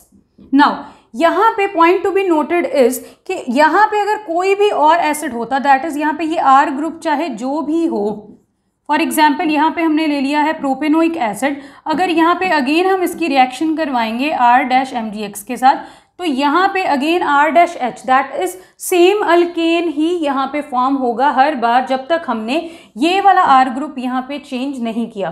दैट इज अगर हम यहाँ पे एसिड के साथ कोई भी यहाँ पे ऑर्गेनिक चेन ले लें, यहाँ पे जब तक ग्रिग्नार्ड रिएजेंट हमने सेम लिया है, ये वाला R ग्रिग्नार्ड रिएजेंट का सेम लिया है, हमेशा हमारे पास सेम ही यहाँ से अल्केन फॉर्म होगा एंड जो बाकी का पार्ट है वो सारा जुड़ जाएगा किसके साथ, MgX के साथ। ठीक है, तो ये हमने कर ली है reactions due to the cleavage of OH bond. Now coming to the second types of reactions of carboxylic acids that is reaction due to cleavage of CO bond. तो क्लीवेज ऑफ CO बॉन्ड में सबसे पहले है dehydration reaction. What is dehydration, dehydrate that is removal of water. क्या करेंगे, यहाँ पे दो बार हम ले लेते हैं कार्बोक्सिलिक एसिड, हमें यहाँ से रिमूव करना है वाटर को, तो उसके लिए हमें चाहिए डिहाइड्रेटिंग एजेंट्स जो H2SO4 भी हो सकता है या P2O5 भी हो सकता है। सो डिहाइड्रेटिंग एजेंट्स का क्या काम है, डिहाइड्रेशन करवानी, करवा दो यहाँ से डिहाइड्रेशन, वाटर रिलीज हो गया, क्या फॉर्म हुआ RCOOCOR, यही फॉर्म हुआ और इसको हम क्या बोलते हैं, एसिड एनहाइड्राइड। एंड अब यहाँ से हमें क्लियर हो गया है कि इसे एसिड एनहाइड्राइड क्यों बोलते हैं हम, बिकॉज ये एसिड का एनहाइड्राइड है। दैट इज जब हमने एसिड को एनहाइड्रस कर दिया है। एनहाइड्रस किसको बोलते हैं, जब हम वाटर रिमूव करते हैं। सो एसिड में से वाटर रिमूव कर दिया जब दो एसिड्स को मिला के, तो क्या बन गया, एसिड एनहाइड्राइड। बस इतनी ही है यहाँ पे डिहाइड्रेशन रिएक्शन। इसमें ये वाले बॉन्ड की क्लीवेज हो तो रही है कार्बन और ऑक्सीजन वाले बॉन्ड की। नेक्स्ट यहाँ पे बात करते हैं हम एस्टरिफिकेशन रिएक्शन की। What is esterification, formation of ester. बहुत बार ये रिएक्शन हम कर भी चुके हैं। R-COOH that is acid, acid में हम ऐड करेंगे अल्कोहल, इसको R ले लो। तो ये यहाँ पे जब एसिडिक मीडिया होगा तो यहाँ पे क्या फॉर्म हो जाता है, ये यहाँ से बन जाएगा वाटर एंड साथ में क्योंकि रिएक्शन का नेम ही है एस्टरिफिकेशन तो यहाँ पे फॉर्म होना है ester that is RCOOR-।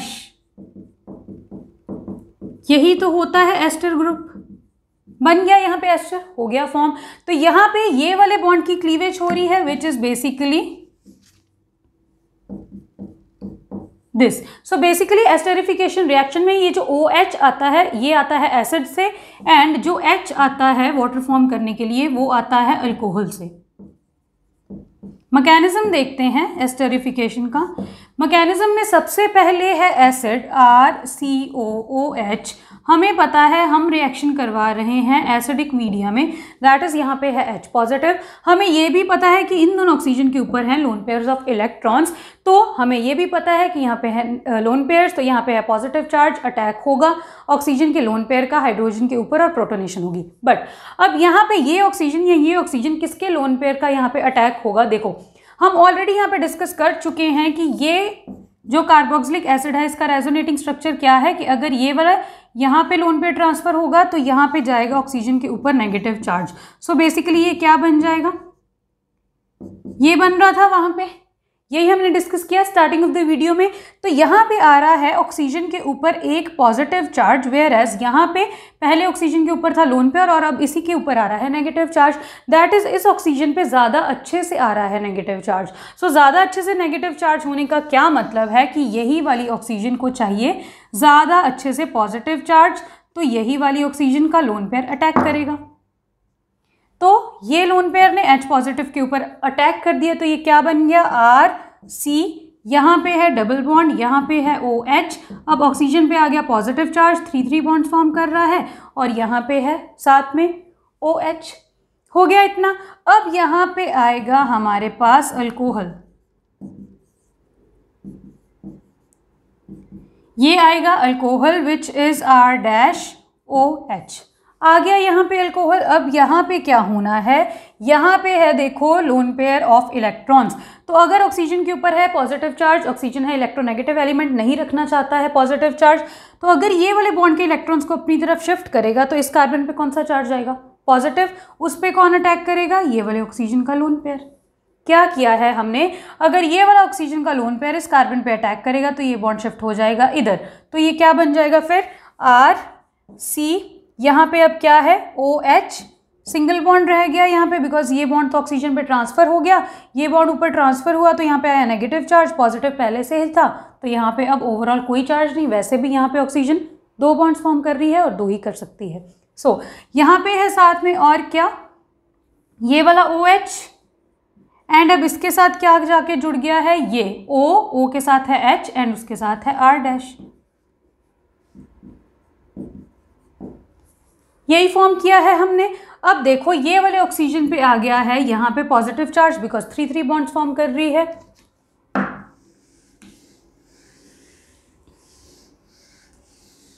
Now next step में यहाँ पे क्या होगा? अगेन ऑक्सीजन के ऊपर पॉजिटिव चार्ज, ऑक्सीजन है इलेक्ट्रोनेगेटिव एलिमेंट, नहीं रखना चाहता है पॉजिटिव चार्ज को।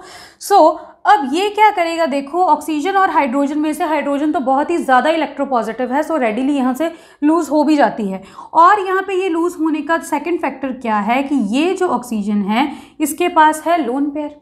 तो अगर ये वाला बॉन्ड ऑक्सीजन अपनी तरफ विड्रॉ कर भी लेता है अपनी इलेक्ट्रोनेगेटिविटी के कारण और अपने पॉजिटिव चार्ज को ख़त्म करने के लिए, तो इस हाइड्रोजन के ऊपर कौन सा चार्ज आ जाएगा? पॉजिटिव। ऑक्सीजन के पास है लोन पेयर, तो ये किसको अटैक करेगा? H को, और H जाएगा बॉन्ड्स को छोड़ के। तो ये क्या बन जाएगा यहाँ से? बेसिकली ये है RCOH, OH, ये है OR-, यहाँ पे है H, यहाँ पे है पॉजिटिव। अब हुआ क्या है? यहाँ पे प्रोटॉन ट्रांसफर। प्रोटॉन ट्रांसफर में ये वाले ऑक्सीजन के लोन पेयर ने इस हाइड्रोजन को लिया है, सो ये बेसिकली बना क्या? RC के ऊपर है OH। अब ये ऑक्सीजन का ये जो पॉजिटिव चार्ज है खत्म हो गया, बिकॉज ये बॉन्ड इसने अपनी तरफ विड्रॉ कर लिया, इसके साथ लगा है R-। अब यहाँ पे क्या बन गया है? O के साथ एक H ऑलरेडी था, एक H इसने ये वाला ले लिया, तो इसके ऊपर अब आ गया पॉजिटिव चार्ज, बिकॉज यहाँ पे 3 बॉन्ड्स ऑक्सीजन फॉर्म कर रहा है। सो अब हम यहाँ पे ये सोच सकते हैं कि इस ऑक्सीजन के ऊपर था पॉजिटिव चार्ज, इसको खत्म करने के लिए हमने यहाँ से हाइड्रोजन निकाला, बट ये हाइड्रोजन अगेन ऑक्सीजन पे गया तो अगेन ऑक्सीजन के ऊपर पॉजिटिव चार्ज आ गया। तो बात तो वही है कि यहाँ पे भी ऑक्सीजन पे पॉजिटिव चार्ज था, यहाँ पे भी ऑक्सीजन पे पॉजिटिव चार्ज है, तो ये हमने क्यों किया? बट अब यहाँ पे क्या है? देखो जब यहाँ पे ऑक्सीजन पे आ गया है पॉजिटिव चार्ज, तो अब हमें पता ही है कि इसने अपने पॉजिटिव चार्ज को ख़त्म करने के लिए क्या कर लेना है? ये वाले बॉन्ड को अपनी तरफ विड्रॉ कर लेना है। ठीक है, तो जब ये वाला बॉन्ड अपनी तरफ विड्रॉ कर लेगा तो ये बनेगा क्या, यहीं पे ही आगे शो कर देते हैं। ये वाला बॉन्ड जब इधर विड्रॉ होगा तो ये बनेगा RC के ऊपर है OH पहले से, OR- यहाँ पे है, और ये वाला बॉन्ड इसने अपनी तरफ विड्रॉ कर लिया है तो कार्बन पे क्या आ गया है, एक पॉजिटिव चार्ज, और यहाँ से चला क्या गया, H2O हो गया यहाँ से वाटर का रिमूवल, और हमें यहाँ पे मिल गया है ये। तो अब हमें बस क्या करना है कि अगर यहाँ से किसी तरह H निकल जाए और यहाँ पे डबल बॉन्ड आ जाए तो RCOOR- एस्टर फॉर्म हो जाएगा। तो बस यहाँ पे अब लास्ट स्टेप क्या होगा, डीप्रोटोनेशन।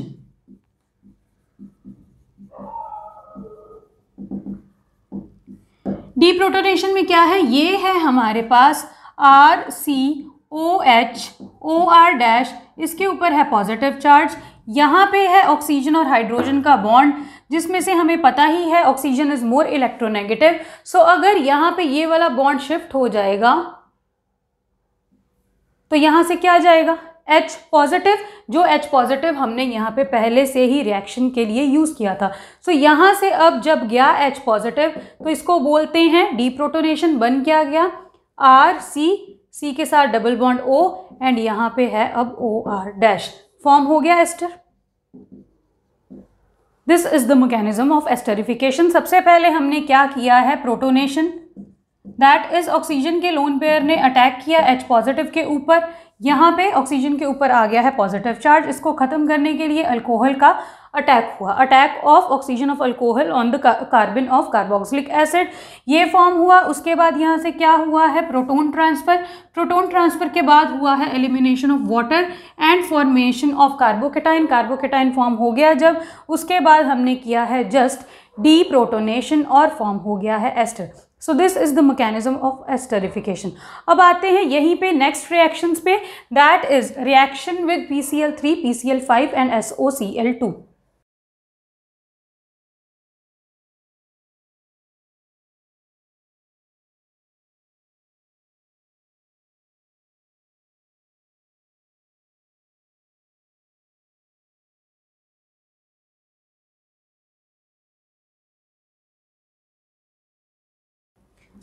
जब हमने यहाँ पे RCOOH that is carboxylic acids की रिएक्शन करवानी है PCl3 के साथ या PCl5 के साथ या SOCl2 के साथ, तो ऐसी रिएक्शंस हम पहले भी पढ़ चुके हैं जब हमने इन तीनों से रिएक्शंस की थी, और यहाँ पे दोनों में यूज़ किया था एसिटिक मीडिया, यहाँ पे यूज़ किया था बेसिक मीडिया, उसके रीजंस मैंने आपको ऑलरेडी बता दिए हैं। सो यहाँ पे फॉर्म क्या होगा, हर केस में ही RCOCl that is acid chloride form होगा, बट यहाँ पे फॉर्म होगा जब हमने PCl3 यूज़ किया है तो यहाँ पे फॉर्म होगा H3PO3, जब हमने PCl5 यूज़ किया है तो यहाँ पे फॉर्म होगा POCl3 एंड साथ में HCl, एंड जब SOCl2 यूज़ किया है तो यहाँ पे फॉर्म होगा साथ में SO2 एंड HCl। नाउ ये प्रोडक्ट्स कैसे फॉर्म हुए हैं, यहाँ पे देखो फॉस्फोरस की ऑक्सीडेशन स्टेट इज +3, फॉस्फोरस की X, क्लोरीन की -3, तो फॉस्फोरस की आ गई यहाँ पे ऑक्सीडेशन स्टेट +3। तो यहाँ पे जो फॉस्फोरस की ऑक्सीडेशन स्टेट है वही फॉस्फोरस की ऑक्सीडेशन स्टेट होगी यहाँ पे, देखो कितनी है, 3 + X - 6 = 0, फॉस्फोरस की ऑक्सीडेशन स्टेट यहाँ पे भी आ गई +3, दैट इज इन रिएक्शंस में फॉस्फोरस की ऑक्सीडेशन स्टेट रहेगी सेम। सो अगर यहाँ पे H3PO3 हमने फॉर्म कर लिया है तो यहाँ पे फिर साथ में क्या फॉर्म हो जाएगा, RCOCl।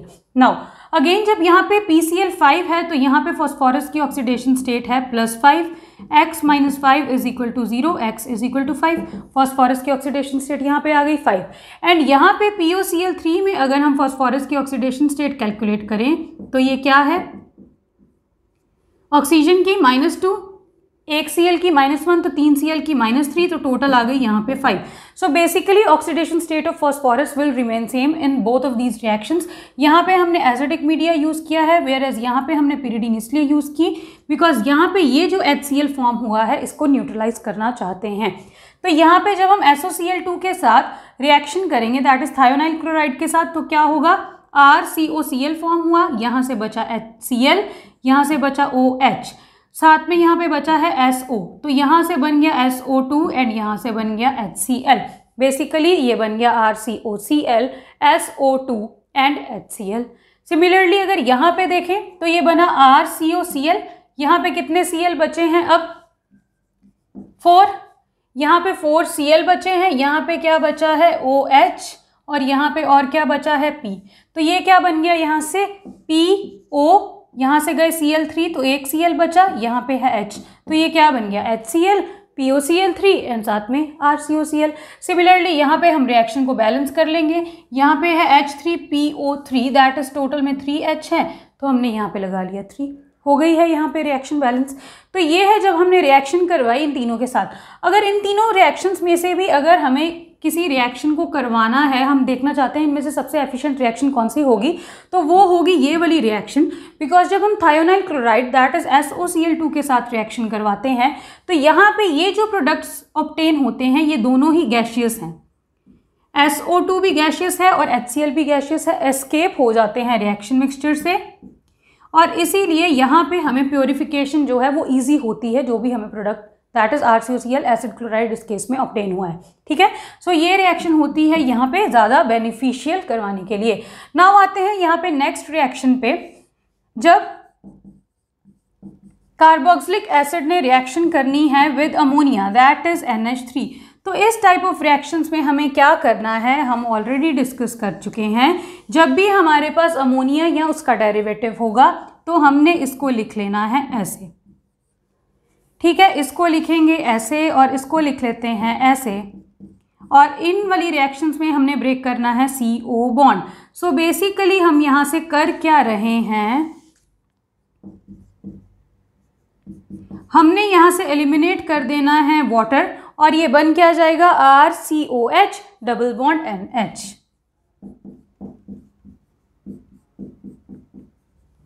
ठीक है, क्या है ये अमीन। यहाँ पे बन गया है RCOH डबल बॉन्ड NH।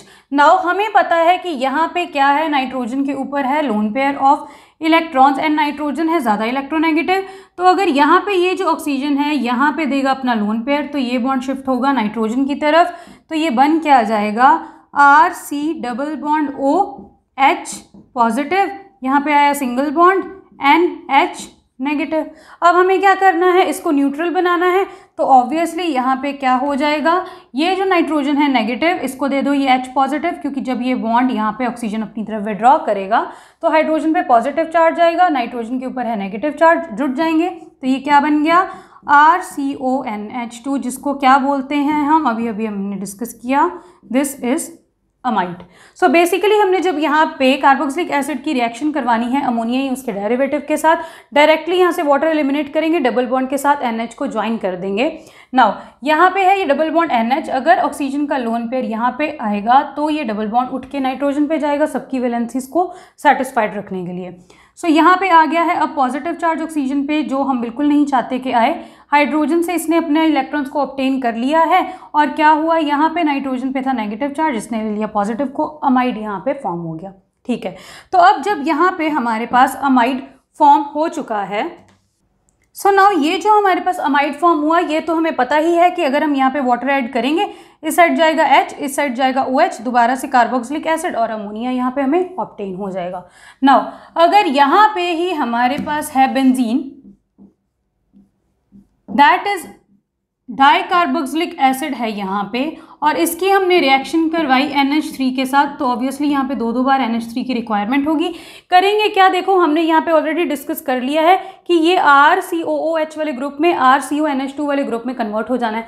अब R तो यही है हमारे पास, ये वाला COH ग्रुप किस में कन्वर्ट हो गया, CONH2 में, और ये वाला COOH ग्रुप भी किस में कन्वर्ट हो गया, CONH2 में। यही तो यहाँ पे हमने किया है, अमाइड तो फॉर्म किया लास्ट में। नाउ अगर यहाँ पे हम फर्दर करेंगे हीट, तो यहाँ से क्या हो जाएगा, देखो इसको हम ऐसे लिख लेते हैं NHH, तो यहाँ से NH3 that is ammonia release हो जाएगी और ये क्या बनेगा, ये है बेंजीन, बेंजीन के साथ है CO, अब यहाँ पे क्या है NH, यहाँ पे क्या है CO, ये यहाँ पे फॉर्म हो गया है। ठीक है, सो ये है जब हमने यहाँ पे डाई कार्बोक्सिलिक एसिड को अमोनिया के साथ रिएक्ट करवाया। डिस्कस करते हैं reactions due to COOH group. तो सबसे पहले है यहाँ पे रिडक्शन रिएक्शंस। जब कार्बोक्सिलिक एसिड्स की रिडक्शन होगी तो ये कन्वर्ट होते हैं अल्कोहल्स में।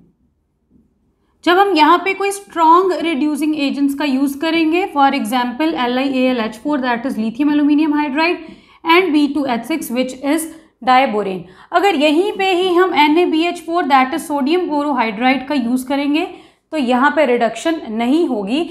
यहाँ पे हम एसिड से कन्वर्ट कर रहे हैं अल्कोहल में। We know amongst alcohol and acid obviously acid is more acidic, so हम इसी को प्रोवाइड करना चाहते हैं हाइड्रोजन, तो ही तो इसकी होगी रिडक्शन। इसीलिए ये इजीली नहीं होगी, हमें यहाँ पे यूज करने पड़ेंगे स्ट्रॉन्ग रिड्यूसिंग एजेंट, बेसिकली जो हमें दे यहाँ से H negative that is hydride and यहाँ पे फॉर्म कर दें अल्कोहल, बट NaBH4 ये रिएक्शन नहीं देगा बिकॉज इतना स्ट्रॉन्ग रिड्यूसिंग एजेंट ये नहीं है। सेकेंड आते हैं यहीं पे डीकार्बोक्सिलेशन रिएक्शंस में। What is decarboxylation? Removal of carbon dioxide. So अगर यहाँ पे है हमारे पास sodium salt of carboxylic acid that is basically prepare कैसे करेंगे, हमें चाहिए RCOONA। कैसे फॉर्म होगा ये, अभी हमने कितनी बार फॉर्म कर तो लिया है, RCOOH, इसकी रिएक्शन करवाएंगे Na के साथ तो ये क्या बन जाएगा RCOONA, साथ में H2 यहाँ से रिलीज हो जाएगी। अभी तो की थी ये वाली रिएक्शन, ठीक है। तो ये क्या बन गया है sodium salt of acetic acid, या यहाँ पे है सोडियम सॉल्ट ऑफ ये कार्बोक्सिलिक एसिड। तो जब इसकी रिएक्शन करवाते हैं with soda lime, what is soda lime? A mixture of NaOH and CaO that is sodium hydroxide in calcium oxide, या जिसको बोलते हैं हम क्विक लाइम भी। इन दोनों के मिक्सचर को बोलते हैं क्या, सोडा लाइम।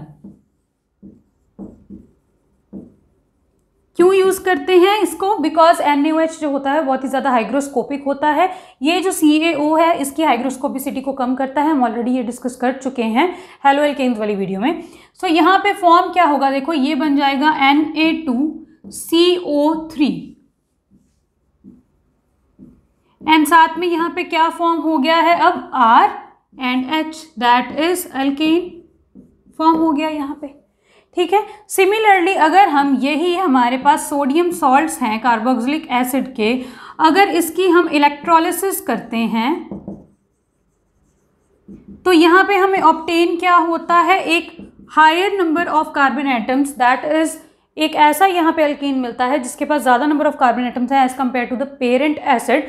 साथ में यहाँ पे फॉर्म होता है NaOH, साथ में यहाँ पे फॉर्म होती है H2 and carbon dioxide gas, और इस रिएक्शन को बोलते क्या हैं, this reaction is known as Kolbe's electrolysis, जिसका मैकेनिज्म और जिसके बारे में इन डिटेल हमने स्टडी किया है हाइड्रोकार्बन्स चैप्टर में।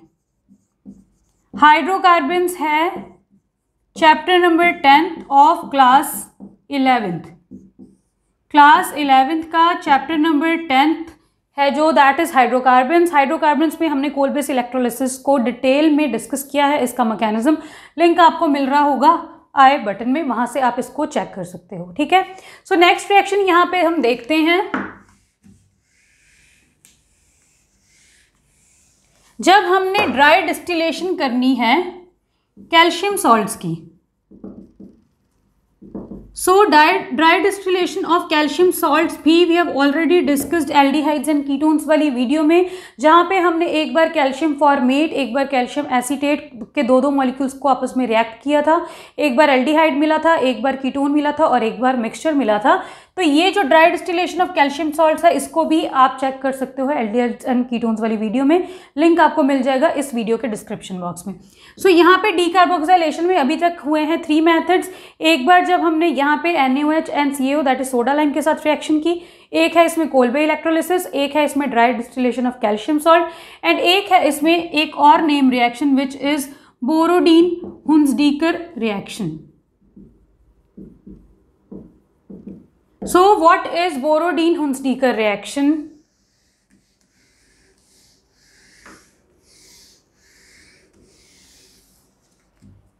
Silver salt of carboxylic acid है अगर यहाँ पे दैट इज RCOOAG, ये है सिल्वर, ये अगर यहाँ पे ना होता तो ये होता carboxylic acid, so this is the silver salt of carboxylic acid. जब हम इसको रिएक्ट करेंगे with Br2 in the presence of CCl4 which is used as a solvent over here, तो यहाँ पे अब देखते हैं क्या प्रोडक्ट फॉर्म होगा।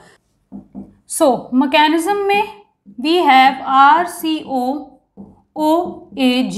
नाउ वी नो यहाँ पे है एक मेटल और एक नॉन मेटल के बीच में बॉन्ड, सो मेटल पे आएगा पॉजिटिव चार्ज, नॉन मेटल पे आएगा यहाँ पे नेगेटिव चार्ज।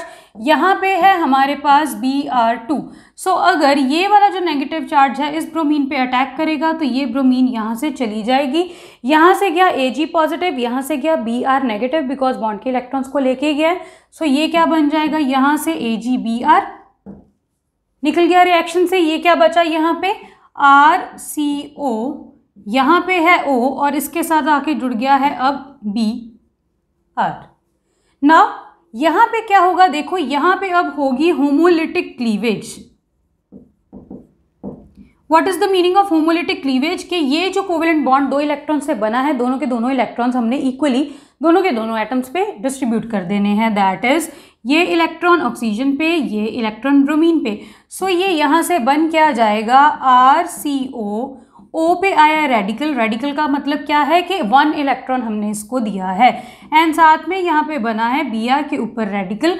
रेडिकल का अगेन मतलब ये है, ये दोनों रेडिकल का मतलब ये है कि ये बॉन्ड बना था 2 इलेक्ट्रॉन से, उस बॉन्ड को हमने तोड़ा तो दोनों इलेक्ट्रॉन्स हमने यहाँ पे इक्वली डिस्ट्रीब्यूट करने हैं। मीन्स 1 इलेक्ट्रॉन जाएगा इस पे, 1 इलेक्ट्रॉन जाएगा इस पे, दिखा दिए यहाँ पे 2 इलेक्ट्रॉन।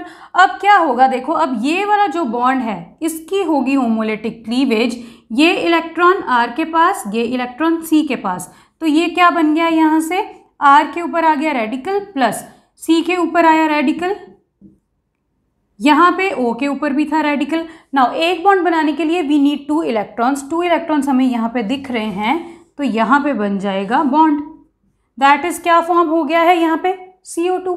सिमिलरली अब ये R के ऊपर बचा है रेडिकल और यहाँ पे ब्रोमीन के ऊपर बचा है रेडिकल, तो ये R रेडिकल और ब्रोमीन रेडिकल मिलके क्या बना लेंगे, RBr।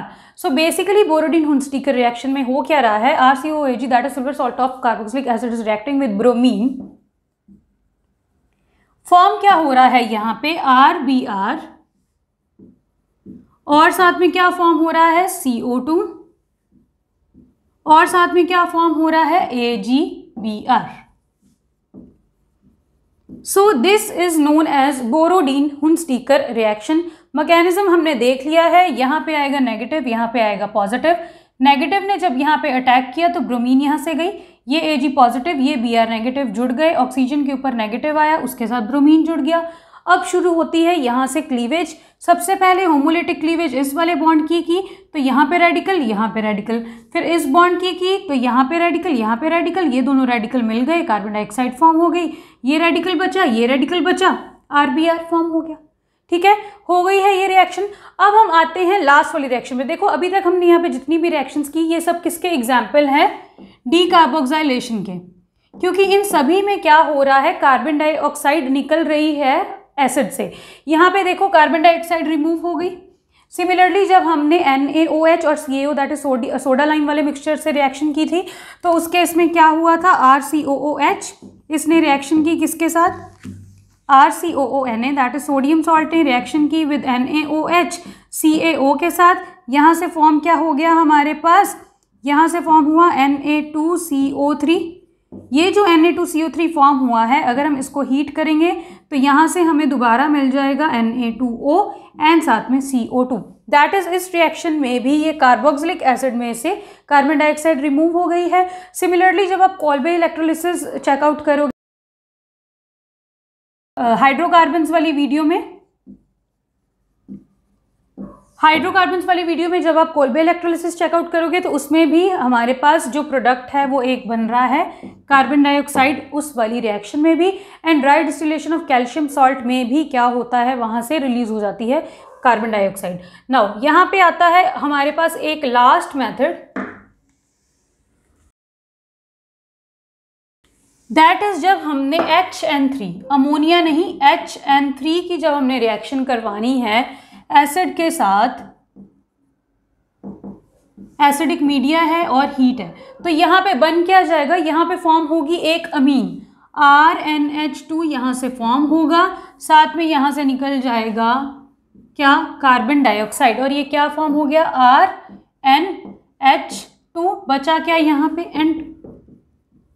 बस इतनी ही सी है ये रिएक्शन। सो हमने HN3 के साथ जब रिएक्शन करवाई RCOOH की, हमें मिली है यहाँ पे एक प्राइमरी अमीन, साथ में क्योंकि यहाँ पे कार्बन डाइऑक्साइड इवॉल्व हो गई, सो ये भी रिएक्शन कौन सी है, decarboxylation reaction. So in case of decarboxylation reaction हमने डिस्कस किया Kolbe electrolysis, Borodin Hunsdiecker reaction और सोडा लाइम के साथ रिएक्शन की है, और यहाँ पे किया है हमने direct distillation of calcium salts, and last हमने यहाँ पे रिएक्शन की है विद HN3। नाउ हम आते हैं यहाँ पे सब्स्टिट्यूशन रिएक्शंस पे। Now in case of substitution reactions we have halogenation या रिंग सब्स्टिट्यूशन। तो पहले यहाँ पे बात करते हैं हैलोजिनेशन की। बेसिकली हमने करना क्या है, अगर हमारे पास है एक कार्बोक्सिलिक एसिड जिसके पास है अल्फा हाइड्रोजन्स, देखो this is COH group, COH group के साथ वाला कार्बन अल्फा कार्बन, उस कार्बन पे जो हाइड्रोजन्स अल्फा हाइड्रोजन्स। नाउ जब यहाँ पे वी ऐड Cl2 और Br2 in the presence of red phosphorus, तो यहाँ पे हो क्या जाएगा, सब्स्टिट्यूशन होगी अल्फा पोजीशन से, दैट इज बेसिकली अल्फा से हाइड्रोजन जाएगा, उसको रिप्लेस करेगा यहाँ से हैलोजन। ठीक है, अगर क्लोरीन रिप्लेस करेगा, अगर यहाँ पे क्लोरीन है तो क्लोरीन रिप्लेस करेगा, ब्रोमीन है तो ब्रोमीन रिप्लेस करेगा। दैट इज बेसिकली हम कर क्या रहे हैं, इसको ओपन करके लिखते हैं, ये दोनों है अल्फा हाइड्रोजन्स। जब हमने यहाँ पे Cl2 एंड Br2 दोनों में से कुछ ऐड किया है इन the presence of red phosphorus, तो यहाँ से क्या होगा, अगर हम यहाँ पे Cl2 के साथ रिएक्शन कर रहे हैं, यहाँ से जाएगा H, यहाँ से जाएगा Cl, ये क्या बन जाएगा HCl। अब यहाँ पे बचा एक Cl, यहाँ से ये H गया तो इसकी वैलेंसी रह गई है अनसेटिस्फाइड। सो ये Cl ने इस H की वैलेंसी को ऑक्यूपाई करना है, तो ये क्या बन जाएगा RC, C के साथ यहाँ पे जुड़ गया अब Cl, एक H अभी भी है इसके पास, और यहाँ पे है साथ में COOH। अगर अगेन यही रिएक्शन करवा देंगे रेड फॉस्फोरस Cl2, तो अगेन यहाँ पे क्या हो जाएगा, अभी इसके पास एक और अल्फा हाइड्रोजन है, तो ये अल्फा हाइड्रोजन भी सब्स्टिट्यूट हो जाएगा Cl से, और यहाँ से निकल जाएगा एक और HCl, ये H, ये Cl, एक Cl बचा वो रहा ये। दैट इज यहाँ पे बन क्या रहा है, एक बार अल्फा पे बचा है यहाँ पे क्लोरीन हमारे पास, और यहाँ पे एक बार अल्फा पे ही दो बार हैलोजेंस अटैच्ड हैं। सो ये जो रिएक्शन है, this is the name reaction which is known as HVZ reaction, that is Hell Volhard Zelinsky reaction. So this is the Hell Volhard Zelinsky reaction. इसमें ये जो रेड फॉस्फोरस है, इसका काम क्या है, बेसिकली एसिड क्लोराइड को प्रोड्यूस करना, बिकॉज ये जो रिएक्शन है ये एक्चुअल में एसिड नहीं देता है, ये एक्चुअल में एसिड क्लोराइड के थ्रू प्रोसीड होती है। रेड फॉस्फोरस में हमने ऐड किया है अगर Cl2, तो ये यहाँ से बन जाएगा क्या, PCl3, रिएक्शन को बैलेंस कर लेंगे। उसके बाद हमें पता ही है कि यहाँ पे है हमारे पास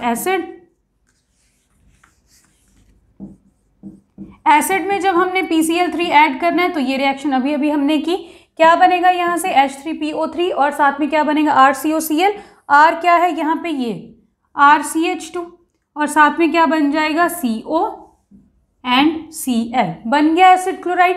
अब इसके बाद यहाँ पे रिएक्शन प्रोसीड होगी, और एक बार अल्फा पे एक बार जाएगा हाइड्रोजन, उसकी जगह पे क्लोरीन, और दोबारा जाएगा हाइड्रोजन, उसकी जगह पे क्लोरीन, और ये रिएक्शन कौन सी है, हेल्वोल्हार्ड-ज़ेलिंस्की रिएक्शन। नाउ करते हैं second type of substitution reactions, जो है रिंग सब्स्टिट्यूशन। नेम से ही क्लियर है, यहाँ पे हमें चाहिए अब एक बेंजीन रिंग। सो अगर हमारे पास बेंजीन रिंग है और इस पे अटैच है carboxylic acid group, that is ये है बेंजोइक एसिड हमारे पास, और अगर हमने इसकी करवानी है नाइट्रेशन, तो हमें पता ही है, बहुत बार डिस्कस कर चुके हैं कि यहाँ पे HNO2 एंड साथ में यहाँ पे क्या यूज होगा, H2SO4, यही यूज होगा यहाँ पे। और बनेगा क्या, देखो नाउ ये वाला, ये जो कार्बोक्सिलिक एसिड ग्रुप है, अब हमें चेक करना पड़ेगा कि इसका कैसा डायरेक्टिव इन्फ्लुएंस है, दैट इज ये मेटा डायरेक्टिंग है या ऑर्थोपैरा डायरेक्टिंग है। सो अगर यहाँ पे हम देखें तो this is CO OH benzene के ऊपर अटैच है, ये है यहाँ पे इसके ऑसिलेटिंग पाई इलेक्ट्रॉन्स। सो यहाँ पे होगा क्या, अगर ये बॉन्ड जाएगा यहाँ तो ये जाएगा यहाँ, तो ये जाएगा यहाँ। सो बेसिकली COOH ग्रुप कर क्या रहा है, इलेक्ट्रॉन डेंसिटी को विड्रॉ कर रहा है बेंजीन रिंग से। दैट इज ये शो कर रहा है -M इफेक्ट, या जिसको बोलते हैं -R इफेक्ट। यहाँ पे इलेक्ट्रॉन डेंसिटी को विड्रॉ कर रहा है। सो अगर यहाँ पे इलेक्ट्रॉन डेंसिटी को ये विड्रॉ करेगा, और ये जो नाइट्रेशन हमने करवानी है, हमें पता है कि ये है electrophilic aromatic substitution reaction. So basically यहाँ पे होगा इलेक्ट्रोफाइल, जो इस केस में होगा NO2 पॉजिटिव। सो इलेक्ट्रोफाइल ने अब इसको अटैक करना है। अब यहाँ पे क्या हो जाएगा, रेजोनेटिंग स्ट्रक्चर में नेगेटिव चार्ज कहाँ पे आएगा, देखो यहाँ पे अब हो क्या जाएगा, इन केस ऑफ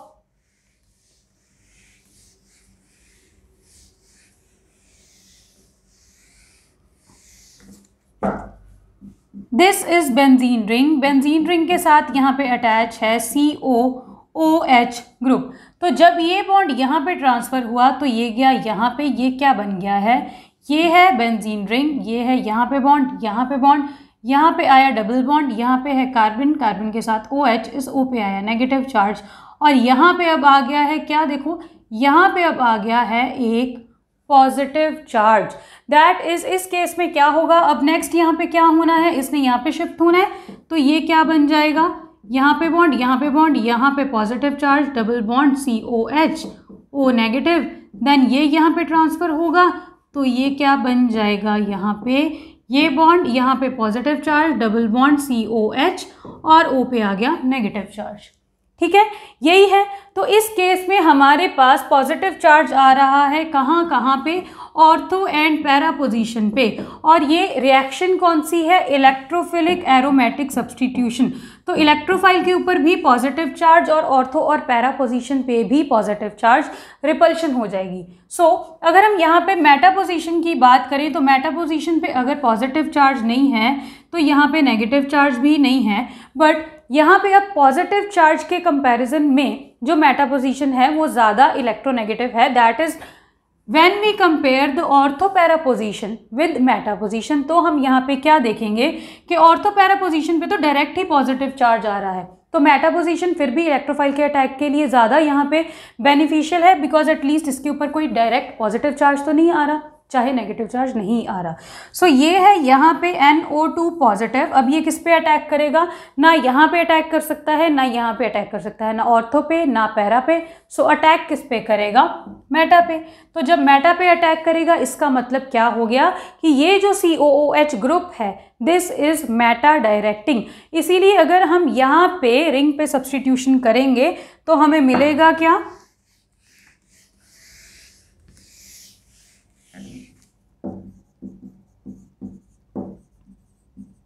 हमें मिलेगा यहाँ पे COOH और मेटा पे मिलेगा NO2।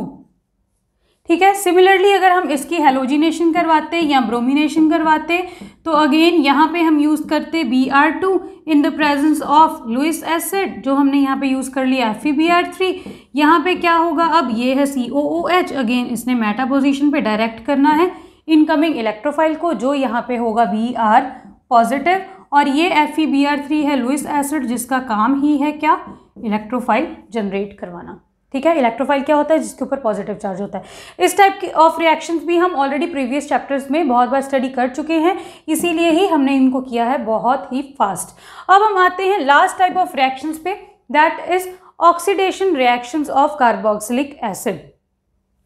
सो अगर यहाँ पे हम देखते हैं ऑक्सीडेशन कार्बोक्सिलिक एसिड की, तो SeO2 यहाँ पे दैट इज सेलेनियम डाइऑक्साइड ने यहाँ पे क्या करना है, जो एक्टिव मिथाइल ग्रुप होता है दैट इज ये है COOH ग्रुप, इसके साथ वाला जो कार्बन है इसके ये जो हाइड्रोजन्स है ये बहुत ही ज़्यादा एक्टिव हाइड्रोजन्स हैं। यहाँ पे इसने जस्ट क्या करना है, ये वाले एक्टिव हाइड्रोजन्स को रिप्लेस कर देना है ऑक्सीजन पे, बिकॉज बेसिकली हम यहाँ पे करवा रहे हैं क्या, ऑक्सीडेशन।